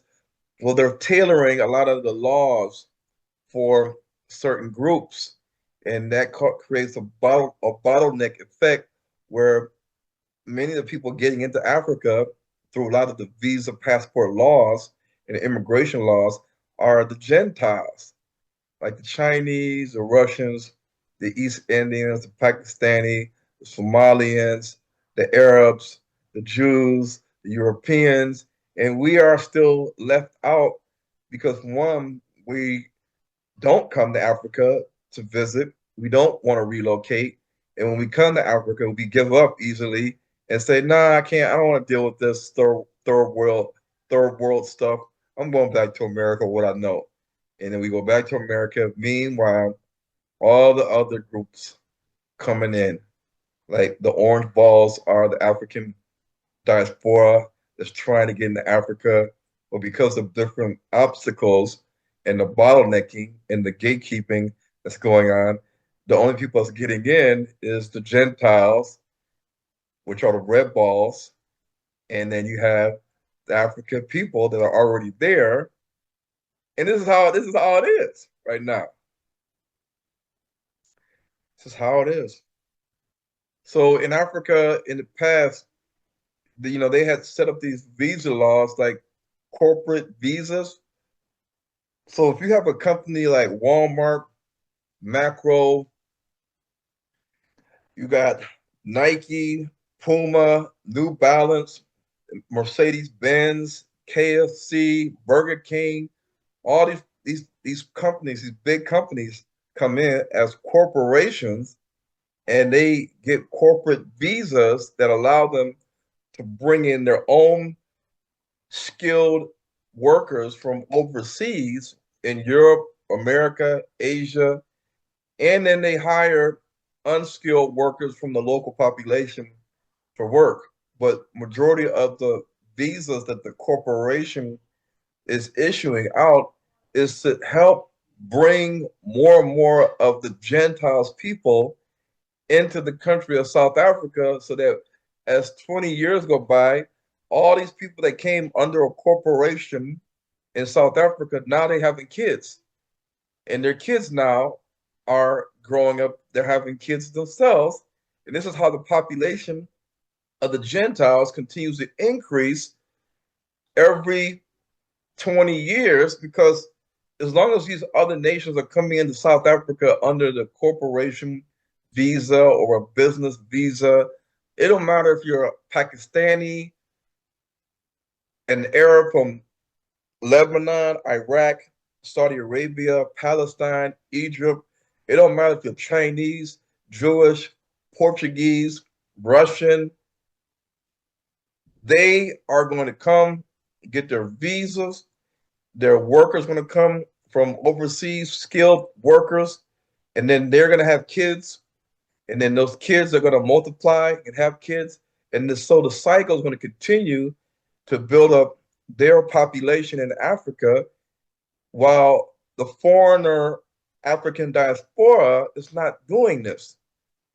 We're not doing this because how many Black people from the diaspora is actually bringing a corporation into South Africa? How many Black African diasporans are actually coming and getting a business visa in South Africa or Botswana? We're not doing it. We're only trying to get, in most cases, a retirement visa. And with a retirement visa, you can't work. You can't run a business. So when you get a retirement visa, yes, you can stay in the country, and that's good. You can stay in the country. You don't have to leave in 90 days or 180 days. But the cons of getting a retirement visa is that you cannot run a corporation. You can't incorporate a business. You can't run it. You can't study. You can't employ people. You can't get paid in South African rands. And then that triggers the South African Revenue Service. You cannot create jobs because technically you can't hire nobody. You can hire them under the table to do, handyman work or housekeeping or whatever, or transportation, but ultimately you cannot create jobs and have them on salary, give them a work visa. Can't do that. You can be a silent investor in a company and receive dividends, and you can make money in America as long as it's just American money. So the Gentiles are coming in South Africa, Botswana, Tanzania, Kenya, Ethiopia, Congo, Uganda, Nigeria, Ghana. They're coming in droves. Recently in Ghana, I think 300 non-Black foreigners, Gentiles, got their citizenship in Ghana. And remember, in Ghana, citizenship can get you a lot of things in Ghana. When the other nations come into Africa, they can easily hire cheap labor, although their companies, their primary companies in, say, Kuwait, is operating using the Kuwaiti dinar.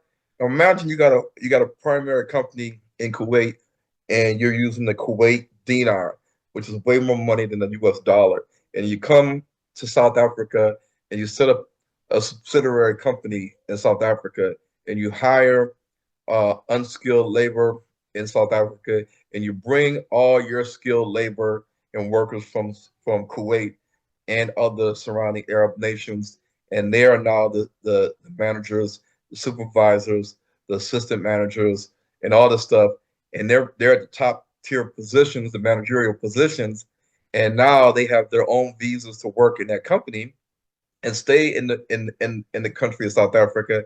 Now they can buy a home.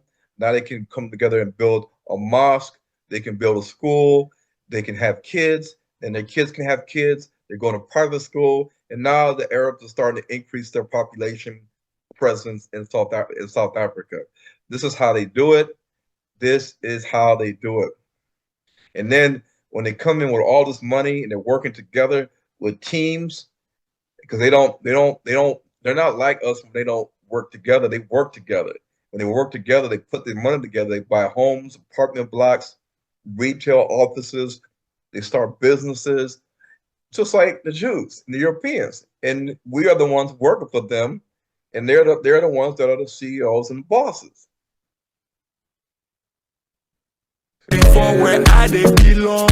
And I'm going to show you. I'm not going to show a video, but this is an idea of what a $50,000 house looks like in Botswana, and in a developing estate or community. Oh, we gotta go around? How do we go? Oh, right there.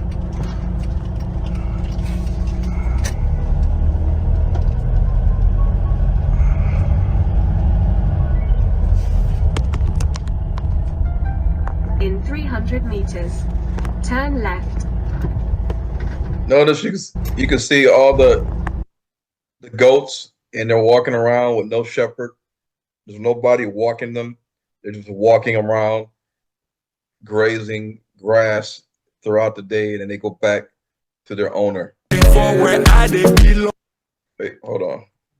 Sorry. Yeah, there we go. In 300 meters, turn left.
Turn right, then turn left.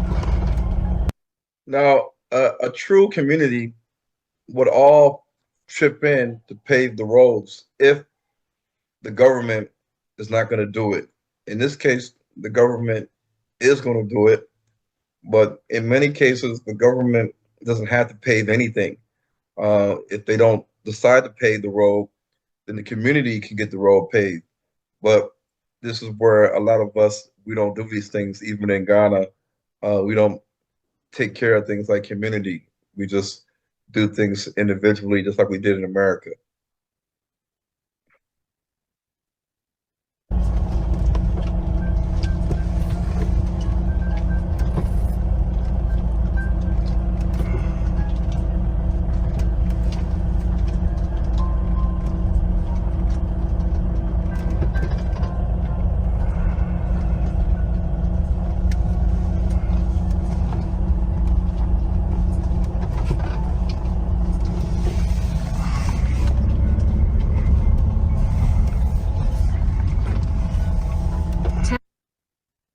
Oh, hold on. Sorry. Each home, I don't know if you can see it. Okay, there it goes. Each home has its own poly tank. It's about 5,000 to 10,000 liters. Usually, I think it's like 10,000 liter poly tank that collects water, that has water inside of it. Now,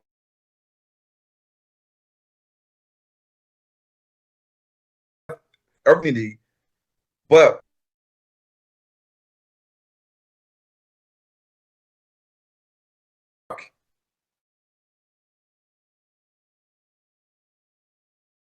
each tank gets to the point where it needs to be filled. So each house does not have its own borehole. Even though it has a poly tank, there's 10,000 liters of water in the tank. The 10,000 liters of water in the tank can last the person in the house. It can last them a whole month if they're not doing a lot of washing, a lot of flushing the toilet, taking showers, washing stuff in the sink. You know, we stayed in a Airbnb here in this area for almost 2 weeks, and I had 8 children and 2 adults, and poly tank lasted the whole the last day we were about to leave, it ran out of water, and we had to get a truck to fill it up, and they did it really quick. So a family of 10, we were washing, cooking, cleaning, flushing the toilet, because I got eight kids, and that 10,000 liter tank lasted us almost 14 days. So if you have a family of 3 or 4, it's probably gonna last you easy 2 weeks, maybe even 3 weeks, maybe more. But then if you have a community that has a borehole, one or two on the land, then you could easily monitor who needs more water and then fill up the tank with the water that comes from the borehole on the land, so that everybody doesn't have to have a borehole sticking into the ground like they do in Ghana. You can just have your own tank, and then the community is responsible for distributing the water to make sure that the tanks are full in each house and they don't run out.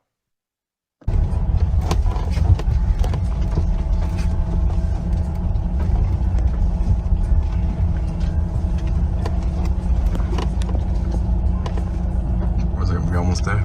Yeah. And then Georgia tank, the green. Oh, okay.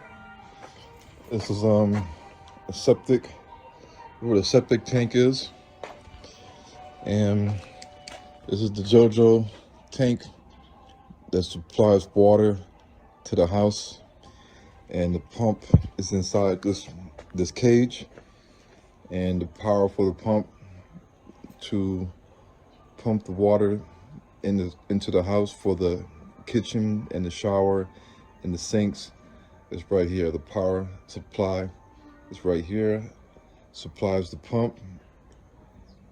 It gets the water from the JoJo tank, and they fill the JoJo tank every 3 to 4 days. And you see the power lines,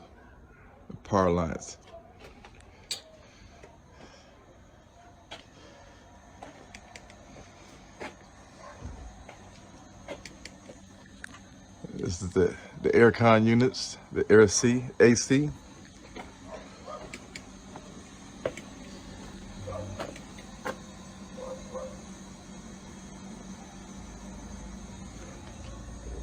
The drainage. This is the drainage from the bathroom sink,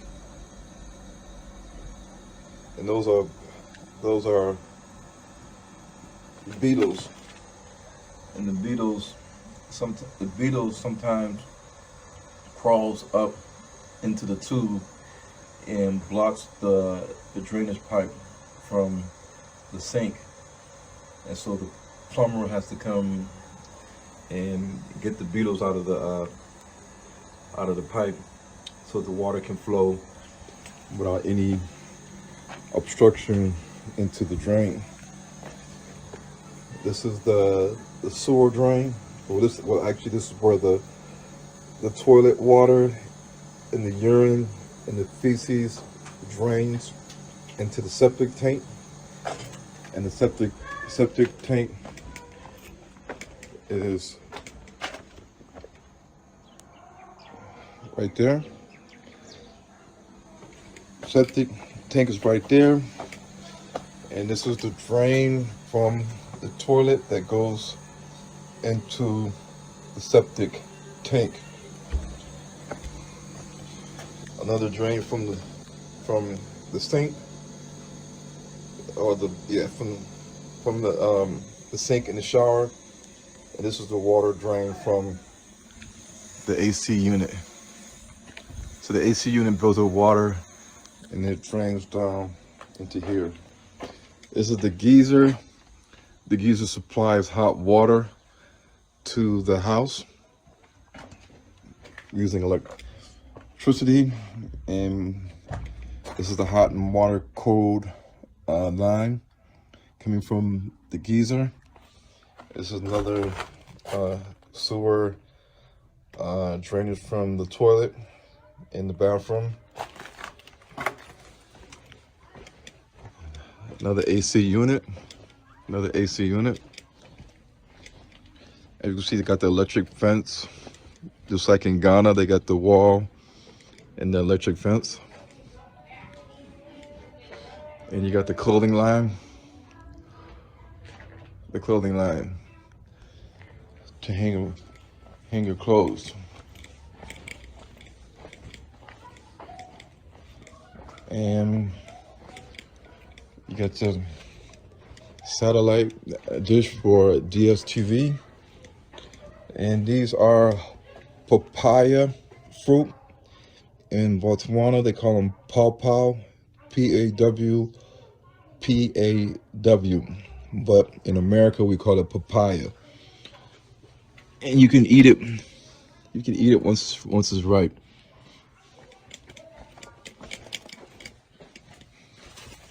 This is the drain from the kitchen sink. The kitchen sink drain. You can see that's the kitchen sink right there, and drains into here.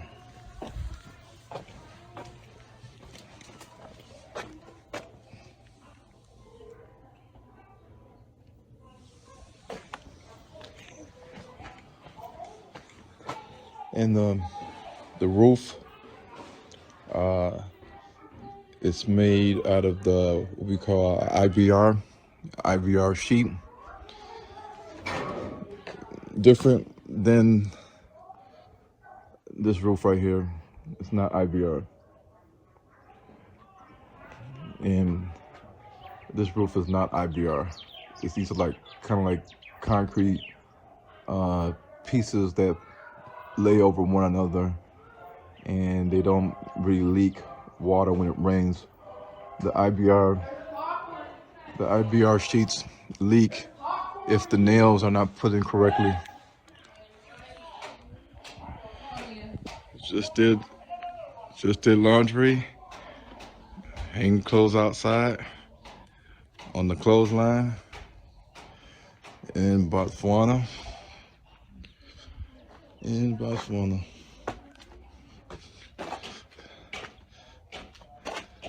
This is a plot, or maybe 2 plots of land that is available for sale. That's a house over there. This guy, somebody built. As you can see, it's another development not done. So the house I'm showing you is the house I stayed in at the Airbnb, and I asked the owner how much did he pay to build it, and he said $55,000 US. 3 bedroom, 2 bath, 3 bedroom, 2 bath house, $55,000 from beginning to end. And if you want to buy the plot, see, when you buy land as a community, as a group, then you're not going to be paying all the money that somebody is going to charge you for the plot, because they're going to charge you a good amount for the plot. to make money off of it. But if you buy the land as a group using group economics, then now that plot cost could have cost you only $1,000. You might have a good plot, a nice sized plot, and then all you gotta do now is build your house on your plot within your community, not in somebody else's community, on somebody else's land, on your land, in your community. That's the big difference. Big difference. Another house there. Another house there.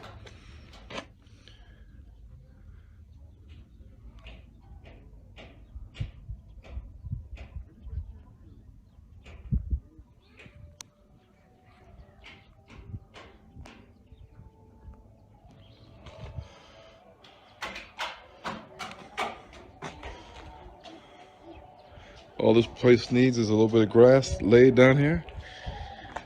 A nice little backyard.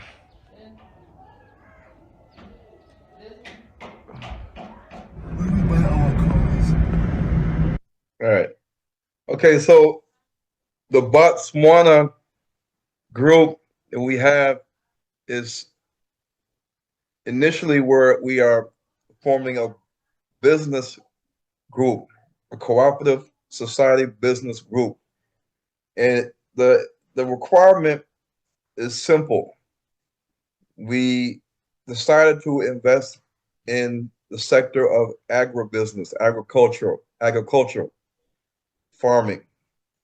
And according to Botswana, their minimum requirement for capital investment for foreigners, that you have to have 400,000 US dollars.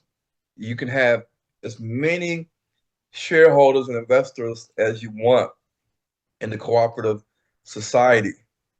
We select the board of members and staff, whether it's foreign or local. And we could have 100, 200 shareholders or investors that collectively raise the $400,000 capital investment into the agricultural business in Botswana. That's all you need to achieve what the BITC, Botswana Investment and Trade Center, who works with immigration in Botswana, to get your 3 to 5 year permanent residency, or they call residency permit. Your resident permit as an investor, or it could be as a worker. You could actually have a position in the company with a title. So you would either get your resident permit as an investor or as a worker within the company. That allows you to stay in the country for 3 to 5 years. So even if you were in South Africa doing business, living there part-time, like for 6 to 8 months, and you decided it's time for you to leave, you can easily fly or drive across the border to Botswana and have no hassle. It'll just be like driving from Michigan to Ohio and staying in a house that you own in Ohio until you feel like going back to your house in Michigan and staying there, which is about, Michigan from Ohio is like about an hour and 15-minute drive from Toledo, Ohio to Detroit. So it's not that far in terms of driving to get from Johannesburg to Gaborone, Botswana. So if you have 100 members or 100 investors, then you only need $4,000 per member or investor to join and solidify the group's requirement to get $400,000 to invest in agribusiness. If you have only 80 members, then you're going to need $5,000 startup money per person to satisfy the $400,000 capital investment minimum for foreigners, so that they can be a part of this business and then also get their permit to stay in the country. Obviously, if we had 100 group members or investors, we will only need $2,000. And let's just say I have a wife and 8 kids, and I applied, and I have my $2,000, and everybody else has their $2,000 because we got 200 people in the group. Then under my application, my wife and all my kids, from my 14-year-old down to my 1-year-old, they all fall under my application and will all get their permits to stay in the country with me under one application, with only $2,000 paid into the business as a startup money. So you're actually getting a good deal if you're trying to leave America, you're trying to invest in business, and the same token, you're trying to knock out the need to have a visa, a permanent visa, or a permit to stay in the country for a couple of years. You can knock that out very easy with minimal amount of money if you have the numbers. If you have the numbers, like 80, 100, 200 people. And in Botswana and Africa, period, the workers are there. There's no shortage of finding employment from anybody because there's a high unemployment rate in Africa. The problem is our people, we don't have the money. We don't have the capital and the vision and the business plan to start these businesses. What we have in America, we have a lot of skills, we have a lot of trades, we have a lot of talents, we have degrees and certificates, diplomas, we got experience under our belt in different sectors of business, and we have money. And if we use that money together collectively, we can bring it to Africa and then let it work for us in multiple ways, like the Gentiles are using their teamwork, unity, and group economics to get them all the things that they're getting right now in Africa. And this goes for the Chinese, the East Indians, the Jews, the Afghanistan, Pakistan, Russians, Portuguese, Afrikaners. They're doing it, and they're utilizing the same pathway, the same exact pathway. Cooperative societies. You got 4 or 5 Indians starting the grocery store chain called Choppies. Choppies, Choppies. So we should not be surprised when we see companies that are owned by multiple people. Just like I talked about yesterday, OpenAI is founded and owned by Elon Musk and a group of individuals, and they're young. They're young tech guys that have a lot of money, and they founded OpenAI.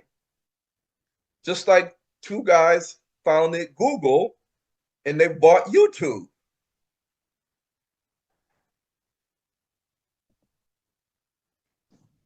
So with the Botswana group that we have to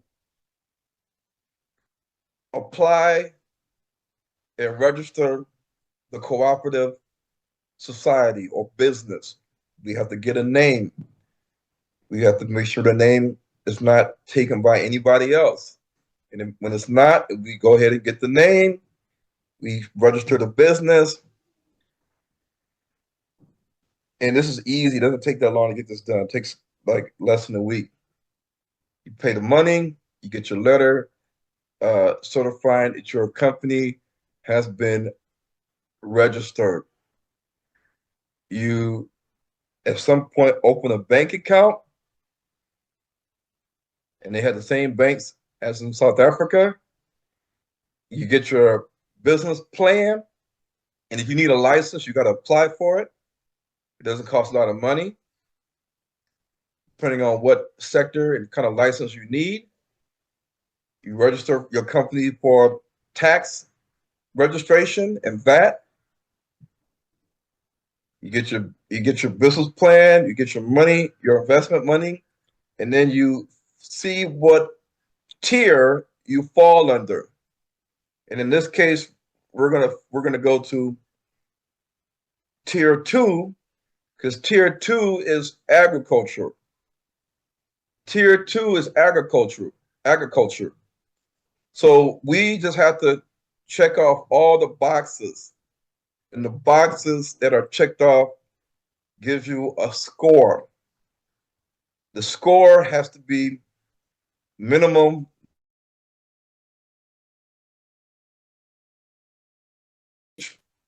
score that you have, then you get your points, your financial investment, your equity.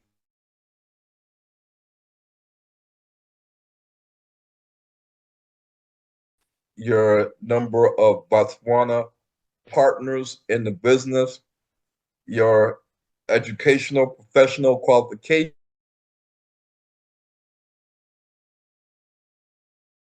your bachelor, master's, PhD, do you have that? Does anybody in your company have that?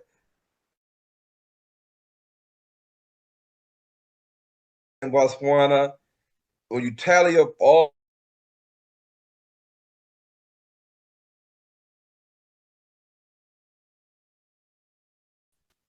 then they will give you a high,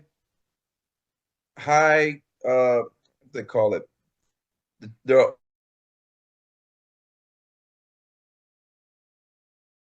you're a member of BITC.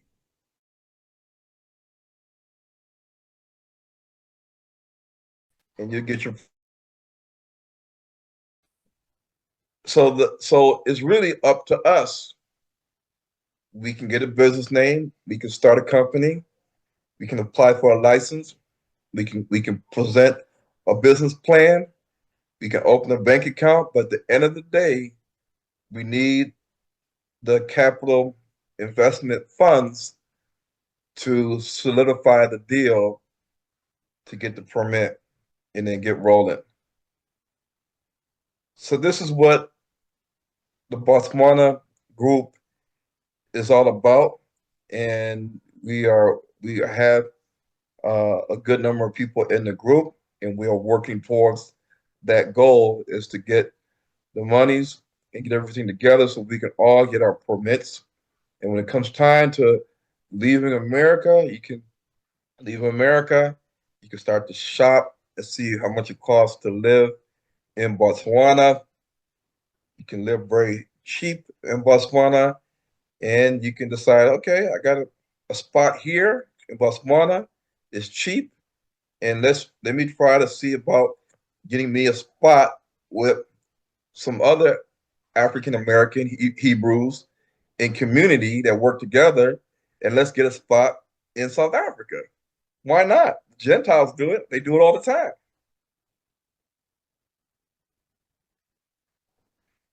A video on Botswana.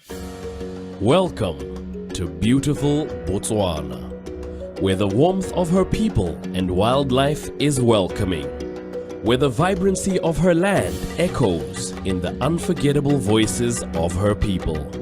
Come and see Botswana in her splendor, a place to live, work, and invest. Botswana, our pride, your destination. This is Botswana agriculture.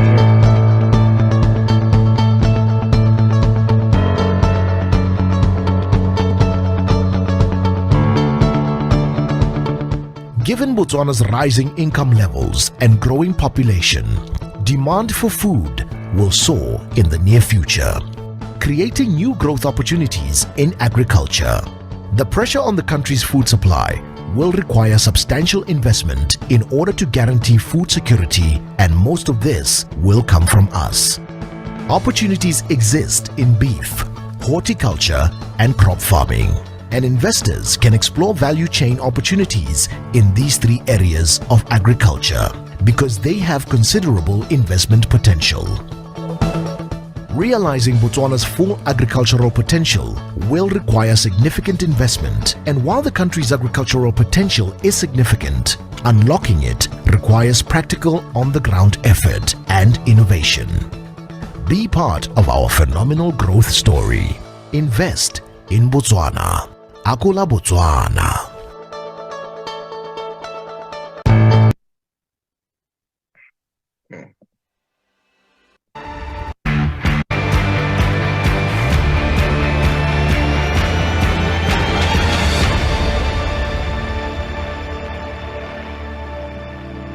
Botswana is a country that's much... All right, I'm gonna go to this one right here and then keep it. If our brothers could stop looking at the outside as the gateway to success, I don't think there's anything better than this land that we're in. It's literally the land of milk and honey. This is Isaac Kasonde, a 22-year-old entrepreneur who owns one of Botswana's largest farms. So you use 2,500 to make 18,000. In today's video, it takes us on a journey of how he plans to build one of the largest farming companies in Africa. Oh, so you didn't go to uni? I didn't go to uni, no. I come here every day. Every single day? Every single day.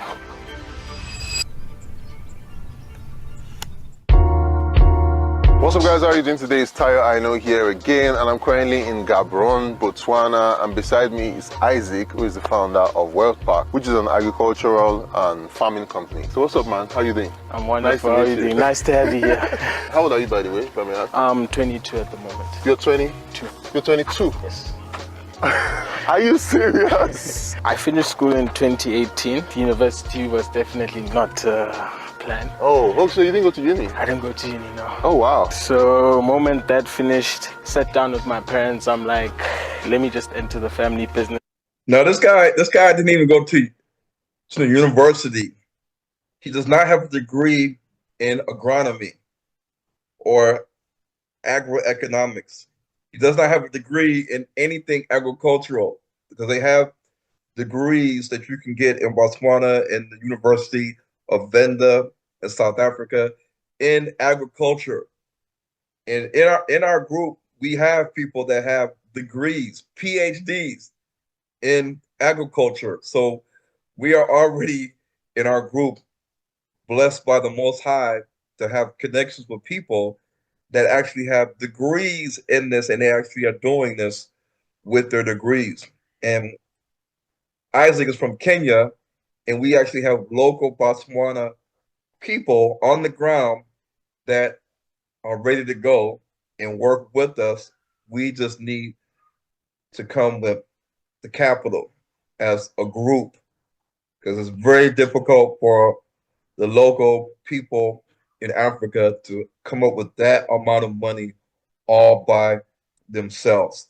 And this is the reason why all these foreign countries and Caucasian, Jewish, Arab, Chinese, all these other nations, Indians, they're the ones doing all the farming, building the apartment blocks, opening up all these retail stores, grocery stores, pharmacies, supermarket chains like Walmart, Macro. They're the ones doing all of this stuff. So they're the ones that have a good control of the economy. Okay. And they were like, okay, we'll give you a chance. And they said, okay, find something to do. And then luckily Botswana just got the vegetable ban.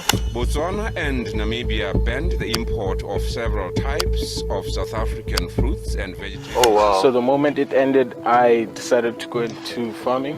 And then I just decided that, yeah, this is going to be my home now. What's the size of this land that we're currently on? Currently we're on 10 hectares right now. 10 hectares? Yes, 10 hectares. Not acres, hectares. Hectares, yes.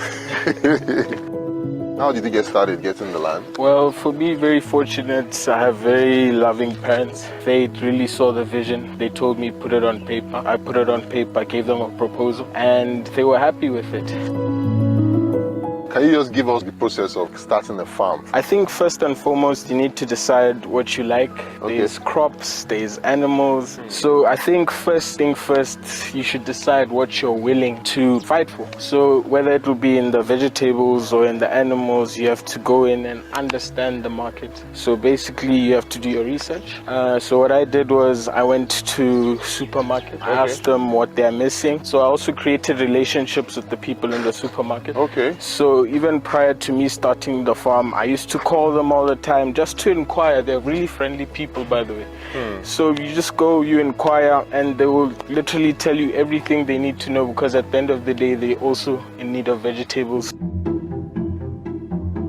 Can you explain what this is and what happens here? This is a net shade. It's on half a hectare. It's 100 meters by 50 meters. Is this lettuce or what's this? This right here is spinach. Interesting. Thank you. Thank you. Oh wow, this is nice. So this is just the beginning stages of the spinach. Okay. Here they are about 4 to 6 weeks old. And then this is fully mature. This is what I'm currently supplying in the shops at the moment. Was this difficult to set up? No, definitely you need to work with the right people. But I worked with some very lovely people. They managed to set up everything for me within the time frame that they set out, and it was all very professional. Everything was local. What are the functions of this net? In Botswana, we have very hot climate. Basically what this net does, it keeps the plants cool so that they don't get burnt. Why did you decide to go into this business? First and foremost, I come from a very huge farming background. Oh, okay. My mother's Kenyan, my dad is Zambian. Back in Kenya, we are very big farmers. That is basically what my mom, what took her to school, what afforded her all the things. Same thing with my dad also in Zambia. My Zambian side, they did more cattle and stuff. Then back home in Kenya, we did a lot of maize and grain crops, How lucrative is farming? Let's talk a little bit about money now. Farming can be very lucrative if your quality meets the standards. For you, of course, to, get the big bucks and, be someone recognized, you need to have great quality and you need to be on top of your game in terms of also your consistency. So when it comes to being lucrative, just depends on you. Okay. Yeah. Depending on how our week is, if we're slaughtering chicken, if we're harvesting, just depends on our week, how our orders are like. And then that's how we usually work. So the week before, I'll do the orders and make all the orders, and then we'll sit down with my guys and we'll tell them, okay, we need to do 1, 2, 3 by this time, and so far so good. Is this going to be replicated across the rest of the land? Definitely. Okay. I have big plans for expansion, but that will also come with time and also my skill level. I'm still learning a lot. You're still learning a lot? Because prior to all this, it was just me and Google. Now it's me and ChatGPT. ChatGPT is a computer program that will write whatever you want quickly and convincingly. Oh, use ChatGPT. AI. Oh, cool. This is where I do all my storage. When I do my packaging, this is where I do all my packaging. These ones now, they are... Yeah, no, these are for you guys when you're... Oh, this box? Yeah. Oh, wow. Oh, wow. Yeah, so this is how I sell my product. So like this is like how much? Depending on where you are, it's between 5 to 10 pula. So like averagely, how much do they sell this in the supermarket? Between 5 and 6 pula. I sell it to them for about 3 to 4 pula. 3 to 4 pula, okay. So depending on the demand. So of course with the more quantity, the price goes down. Goes down, yeah, so, true. Yeah. Let's talk a little bit about the business itself. If you were to do a session of planting and a session of harvest, what's the markup? Can you just give us some numbers? Basically, when we have a season of planting, what we're looking at is our seed, our fertilizer, and our labor involved. Usually that varies depending on the crop. Okay. Some crops take longer, some crops take shorter. So I can just give an example with chilies. Okay. Chilies for the whole season, they do 2 per crop. And I planted about 8,000 crops. And how much do they sell a kilogram? A kilogram right now, depending also on the chili, ranges from 15 to 40 pula. So if you invested, let's say, like $100 on seeds and all of that, I'm just trying to get an idea of like the markup. Like I said, what we call this, the 8,000, if I can just multiply the 8,000 by, let's say the 2. Okay. So that's worst case scenario. Oh, that's 16,000. Yeah, that's 16,000. And how much was used to buy those 8,000 seeds? I used about 2,500 pula. So you used 2,500 to make almost around 16 to 18,000. Yeah, 16 to 18,000. Wow. So this is where I keep all my cows, this is where I keep all my pigs and my chickens. But where are the cows now? Right now they're crazy. Okay, you let them out? Yeah, I let them out. Oh, They're wow. crazy. Yeah. What's like the vision for you? I just want to perfect my craft so that when I do decide to get into the market seriously, I have something to stand on in terms of the quality of my work. When you say get into the market serious, you mean like expand? Yeah, expand properly. Oh. Do you see something like in the next 5 years? Like? All right, so the most important thing is to learn how to farm, because at some point we're gonna have to learn how to feed ourselves. You know, farming to sell to the local community or the grocery stores is good to make money, but then we're gonna also need to know how to farm and feed ourselves in the future. And this is what they do in Orania, which is an all-white town of Afrikaners that have their own community. And they have their own farms, their own schools, their own currency, their own laws, and all these things. So the group in Botswana, the group in South Africa, South African group is 11 months in the making.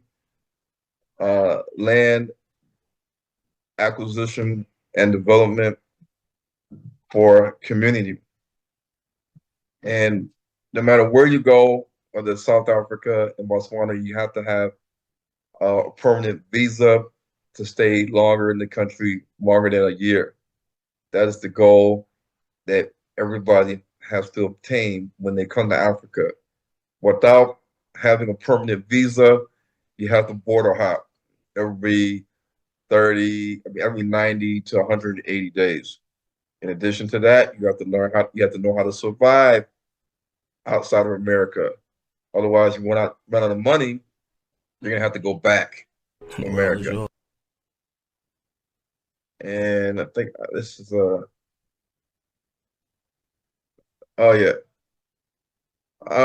this is just a video of in this estate right here. If you want to buy a plot of land in this estate, I'm gonna tell you exactly what you're gonna be spending. You're gonna be spending 1.5 million rands.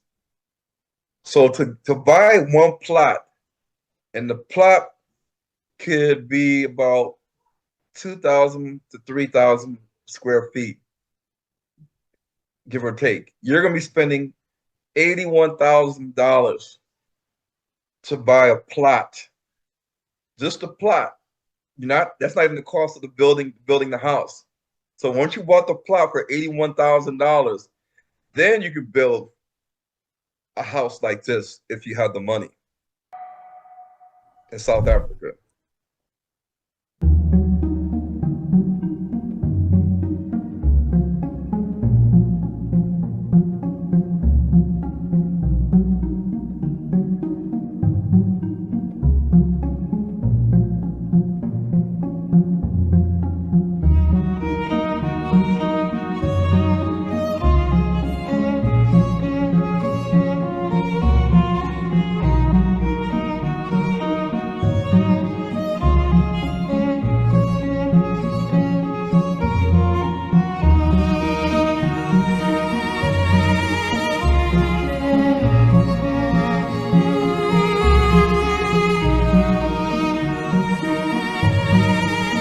Designed by renowned and accomplished architect Sergio Cinelli.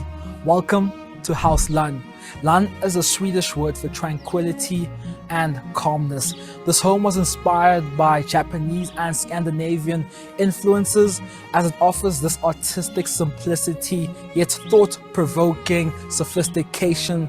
This home is 4 bedrooms, 4.5 bathrooms. Under roof is about 562 square meters on a 700 square meter plot. So excited and grateful to be sharing this incredible home with you guys. Massive thanks to the listing agent Bernice for allowing us to share her beautiful listing with you guys. I'll put her details down in the description as well as the listing details in the description. So this size plot is 7,500 square meters. And the house is about, I think it's about 5,000 to 6,000 square meters. I think square feet. Sorry, square feet. We are excited about this tour. This is one of the special ones that we bring up to you guys. Without further ado, ladies and gentlemen, let's prop in.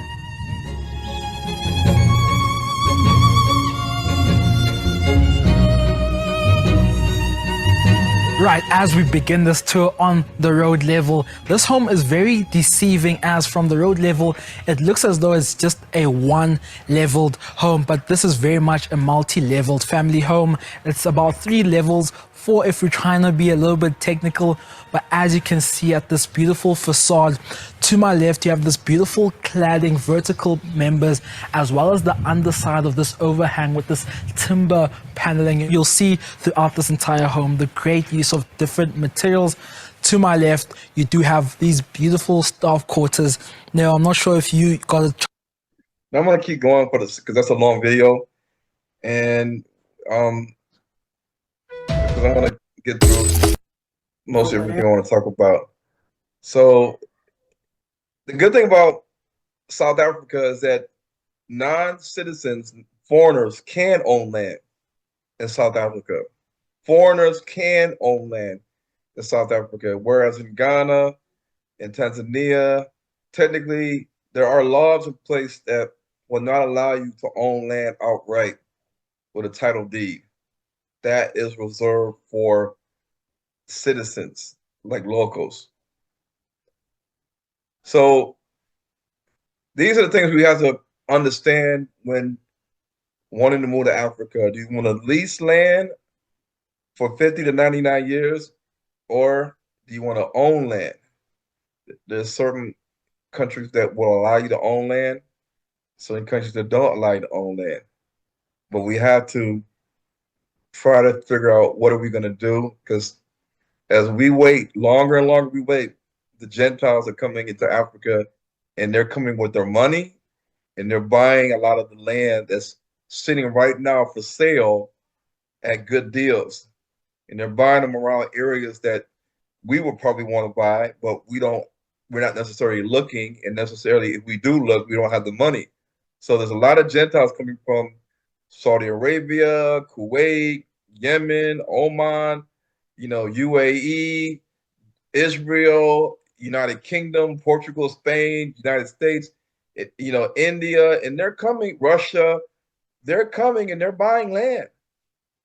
Whether they're buying it for apartment blocks, community, farming, they are coming to South Africa and Botswana, and they are buying large tracts of land. Well, in America, we're enduring all this stress. When will it get better in America? It's not going to get better. This is why last year I said enough is enough. Let's get this going. Let's start a community. Let's get some teamwork going.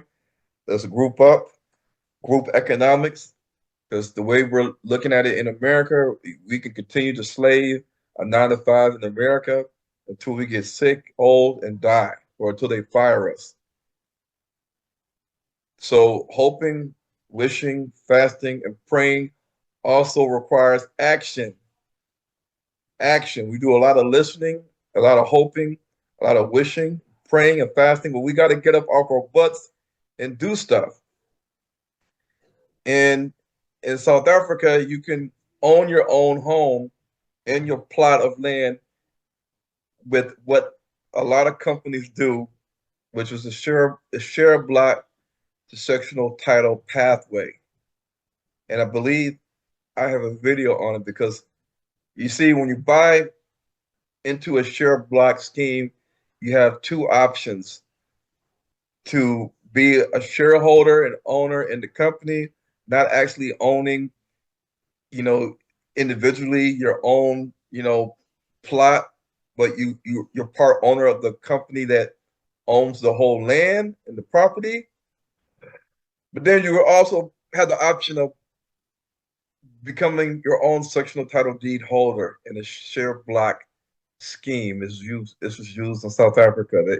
People will say that there's pros and cons, but ultimately, if you want to have your own sectional title deed to your unit or your land or your house, then this is the way to go, especially if you can be a part of the business or corporation that buys the land initially, and not we wait for the Chinese or the East Indians or the Arabs or the Europeans or the Jews to do it. We don't have to wait for other nations and other ethnic groups and nationalities to do it. We can do it ourselves, so that we have a cheaper cost when it comes down to owning our own plot and building our own land, building our own house on the plot.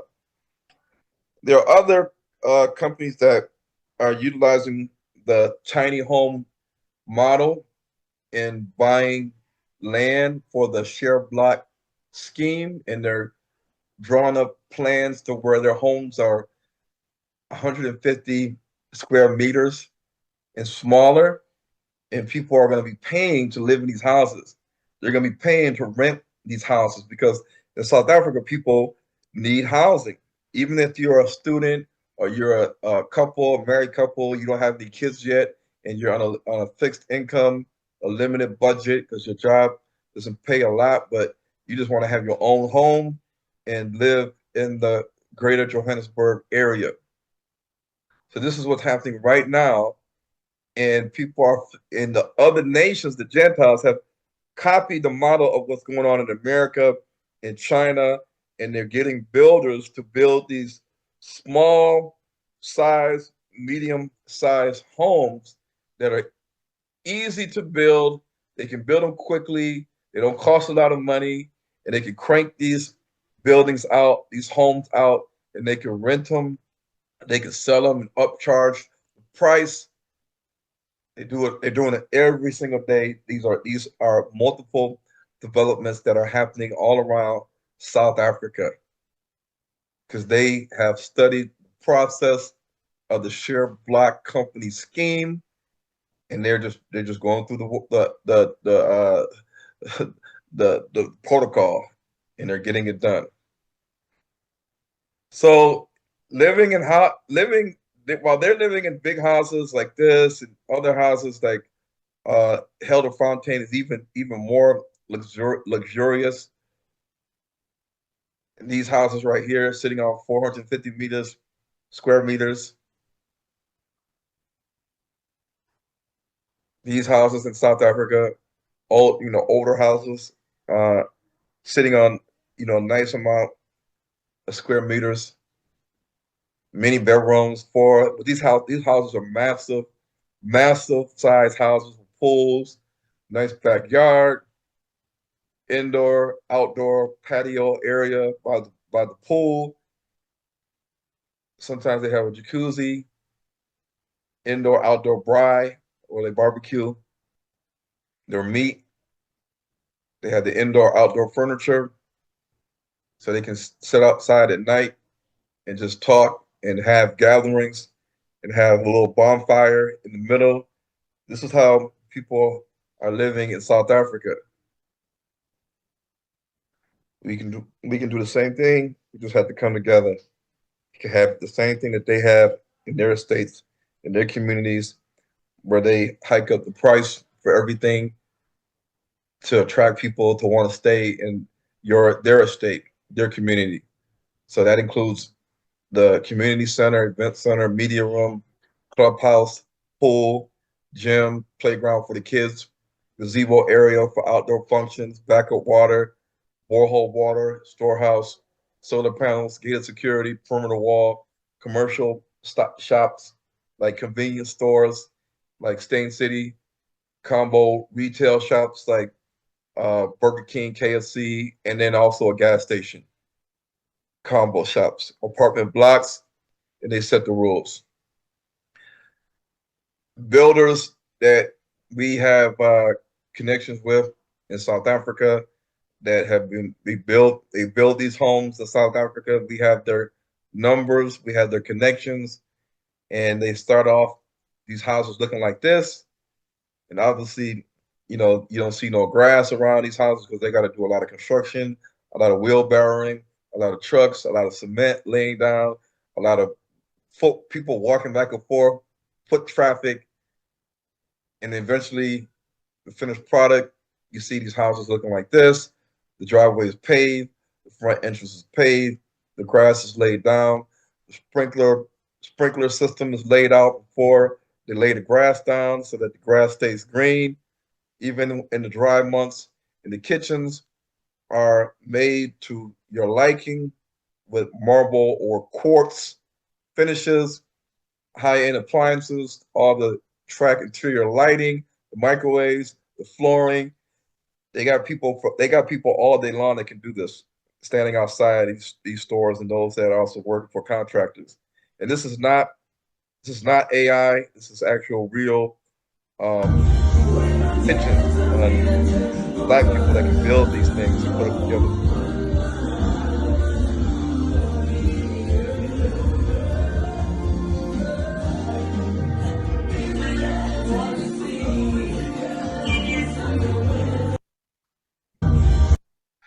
All right, so there's a lot of potential opportunities in South Africa, depending on your budget on your budget. It's a lot easier to get a lot of stuff done when you're in community, when you collectively you own the land. So the land is not cheaper. You don't have to pay $90,000 for a plot of land to then build a $500,000 house. No, you don't have to go this route if you don't have the money to do it. You can still live free and live outside of America if you're on a budget, simply by teaming up and getting with builders that can build you your house at your budget. So the two stick holdings South African group, there are requirements that you have to meet in order to join the group. Now that we're almost a year into the group, we are, like I said, rezoning the land, and that takes anywhere from 6 to 12 months. We do have monthly meetings, and we do require that people attend the meetings. We don't want to be slacking and unorganized and not punctual in what we do, because this is a community, and moving forward, we have to have participation in the community, not people that don't want to show up and contribute. So the expenses in Gaborone is going to be a little bit cheaper than South Africa, but overall, in both areas, you're going to be saving money compared to America. And this is just you can Google these prices and see the differences in price and spending in Gaborone, Botswana versus Johannesburg.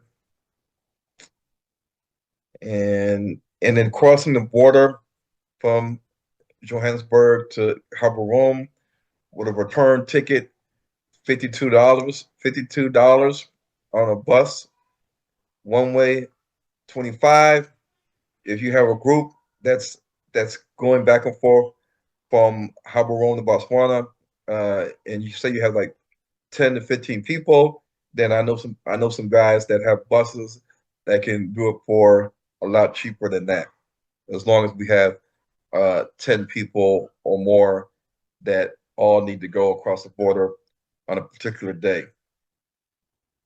This is what the other nations do all the time, because I've seen them do it at the border. I mean, I've seen the buses that they have at the airport, and these buses are going to other countries like Namibia and Botswana, and the buses are full of Chinese people. You want to get a plane ticket, you're looking at round trip, you're looking about, let me see, 4,000 rands. That is roughly about $210. Depending on when you're going, is when you'll find cheaper prices, but it's about $100 one way, and then both ways is $200. All right, so we went over the fact that in reality, us leaving America to get to Africa, we're going to need to be on a ship or a plane. We're not going to fly like Superman. We're not going to swim like Aquaman, and we're not going to disappear and reappear in Africa in our select country of choice. The Most High in the Old Testament didn't work that way. We had to put forth action and have faith and go through perseverance and trials and tribulations and testing before we even made it into the land of Canaan. And the original people that left with Moses, the original people didn't even make it to the land of Canaan. It was the younger generation that made it.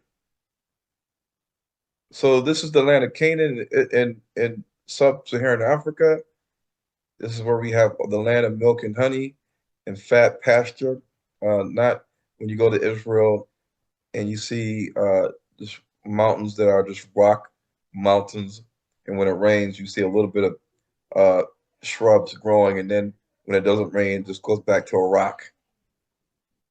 So the Bible says that the mountains of Israel will yield fruit to her people that are at hand to come. These kind of mountains cannot yield anything because these mountains are not grassland mountains. These mountains don't have soil.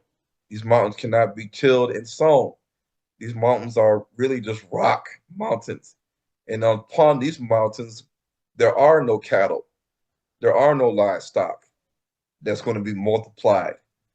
But on these mountains and hills in sub-Saharan Africa, there are cattle, there are livestock, there are human beings that are going to eat off the fatness of the land of the mountains of Israel, and they are going to multiply. This is in scripture. This is in the book of Ezekiel chapter 36. This is in our reality. So we cannot think that long-term we can depend on Kroger, Publix, Food Lion, and Walmart to feed us, even as the time comes we enter into the tribulation. We have to understand, we have to learn how to feed ourselves.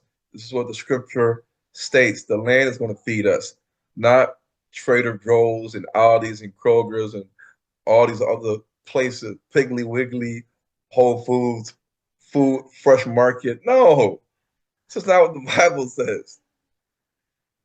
The mountains of Israel is the mountains that we flee to. These are the mountains that is going to nourish us and protect us. And the Bible says that we're going to be fleeing, taking flight and fleeing. Why would Christ tell us that we need to flee and take flight if he's going to come and take us? If he's coming to get us and we don't have to do anything, then why is he telling us that we should be taking flight or fleeing or escaping? You don't have to escape a burning building if the fireman's coming to rescue you. So we have to understand all these things. And again, Mount Zion is not a mountain in Israel. It's a place, it's a location. It's no mountain. The Bible says Mount Zion is the highest of mountains. It is glorious in its elevation and height. This is not a mountain. Have we been deceived? Because according to Google, Mount Zion is only 765 meters above sea level. Mount Scopus is higher than Mount Zion. The Bible says Mount Zion is the highest mountain in Israel. But Mount Scopus is higher than Mount Zion, and it's not even a mountain. It's just a elevated area of land. That's all it is. It's an elevated area of land. It's no mountain. I'm not gonna go through this video, but these are mountains right here. These are mountains. You can obviously look and see them protruding in the background.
So this is where many people say that the Nile River receives its water. The source of the Nile River comes from the Rwenzori Mountains and also from underneath the ground, and where they say the true Garden of Eden is around the location of the DRC and Uganda. But the Rwenzori Mountain, or the Mountain of the Moon, or the Rainmaker, is a mountain range that extends from the DRC to Uganda. So the Rwenzori Mountains is in DRC and Uganda because it's in a chain of mountain belts that actually, these mountains and others actually form a circle around many of the countries that surround Lake Victoria.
All right, so I'm just gonna show. All right, so let's go. So when you look at Mount Zion sea elevation is 783 meters above sea level. Johannesburg is more than twice the elevation of Mount Zion. But notice how in South Africa, they don't call it Mount Johannesburg. They call Mount Olives, Mount Zion, Mount Scopus. They call them all mountains, when in reality, they're all lower elevation points than Pretoria, Bloemfontein, Nairobi, and Johannesburg.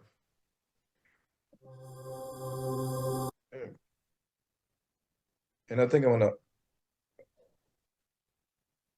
and you look at the difference between Mount Zion and the Rwenzori Mountains in the Congo, it's a big difference in height. It's a big difference in height. And the Bible even tells us that Mount Zion is a beautiful mountain because it's so high. It's the joy of the whole earth. But in Israel, Mount Zion is not the highest mountain. There's other mountains in Israel that are higher than Mount Zion. And this goes against the scripture. Ezekiel 34 says, I will feed them in a good pasture and upon the high mountains of Israel shall their fold be, and they shall lie in a good fold, and in a fat pasture they shall feed upon the mountains of Israel. This is all in scripture. All right, so when we look at, like earlier we touched on the center of the world, the center of the earth with the first meridian line that cut through Egypt and Sudan along the Nile River course all the way down to where we see it intersects the equator right along the area of the Rwenzori Mountains. So the Rwenzori Mountains is actually at the 0-degree equator, or 0-degree longitude, or 0-degree latitude, 0-degree longitude.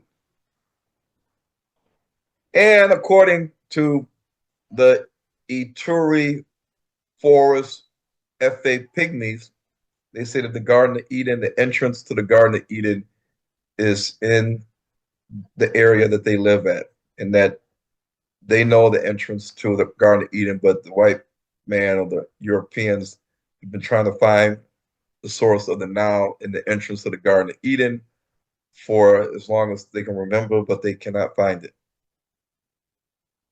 And the Most High, he made two trees, the tree of life and the tree of knowledge of good and evil in the midst of the garden.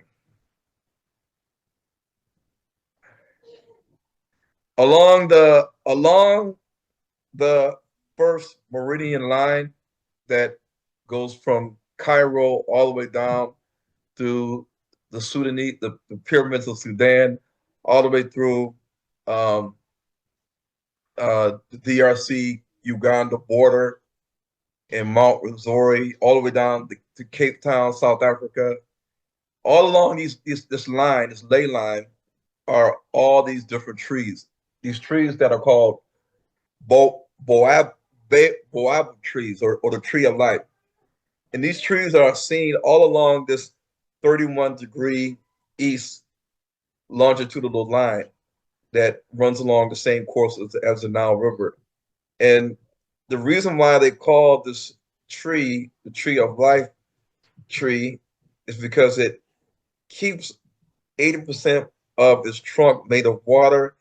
And in ancient times, the Bushmen, Khoisan people, used this tree for water when they were, in the desert where they were hunting and they needed water. And they also used the bark for other things. So the bark and the leaves they use for medicine. They also use the bark and the parts of the tree for soap and rubber and glue. And they call this tree the life giver of Africa. And this is where you'll see that the tales of this tree and the Garden of Eden come from the African pygmies, who are the Canaanites that live in sub-Saharan Africa.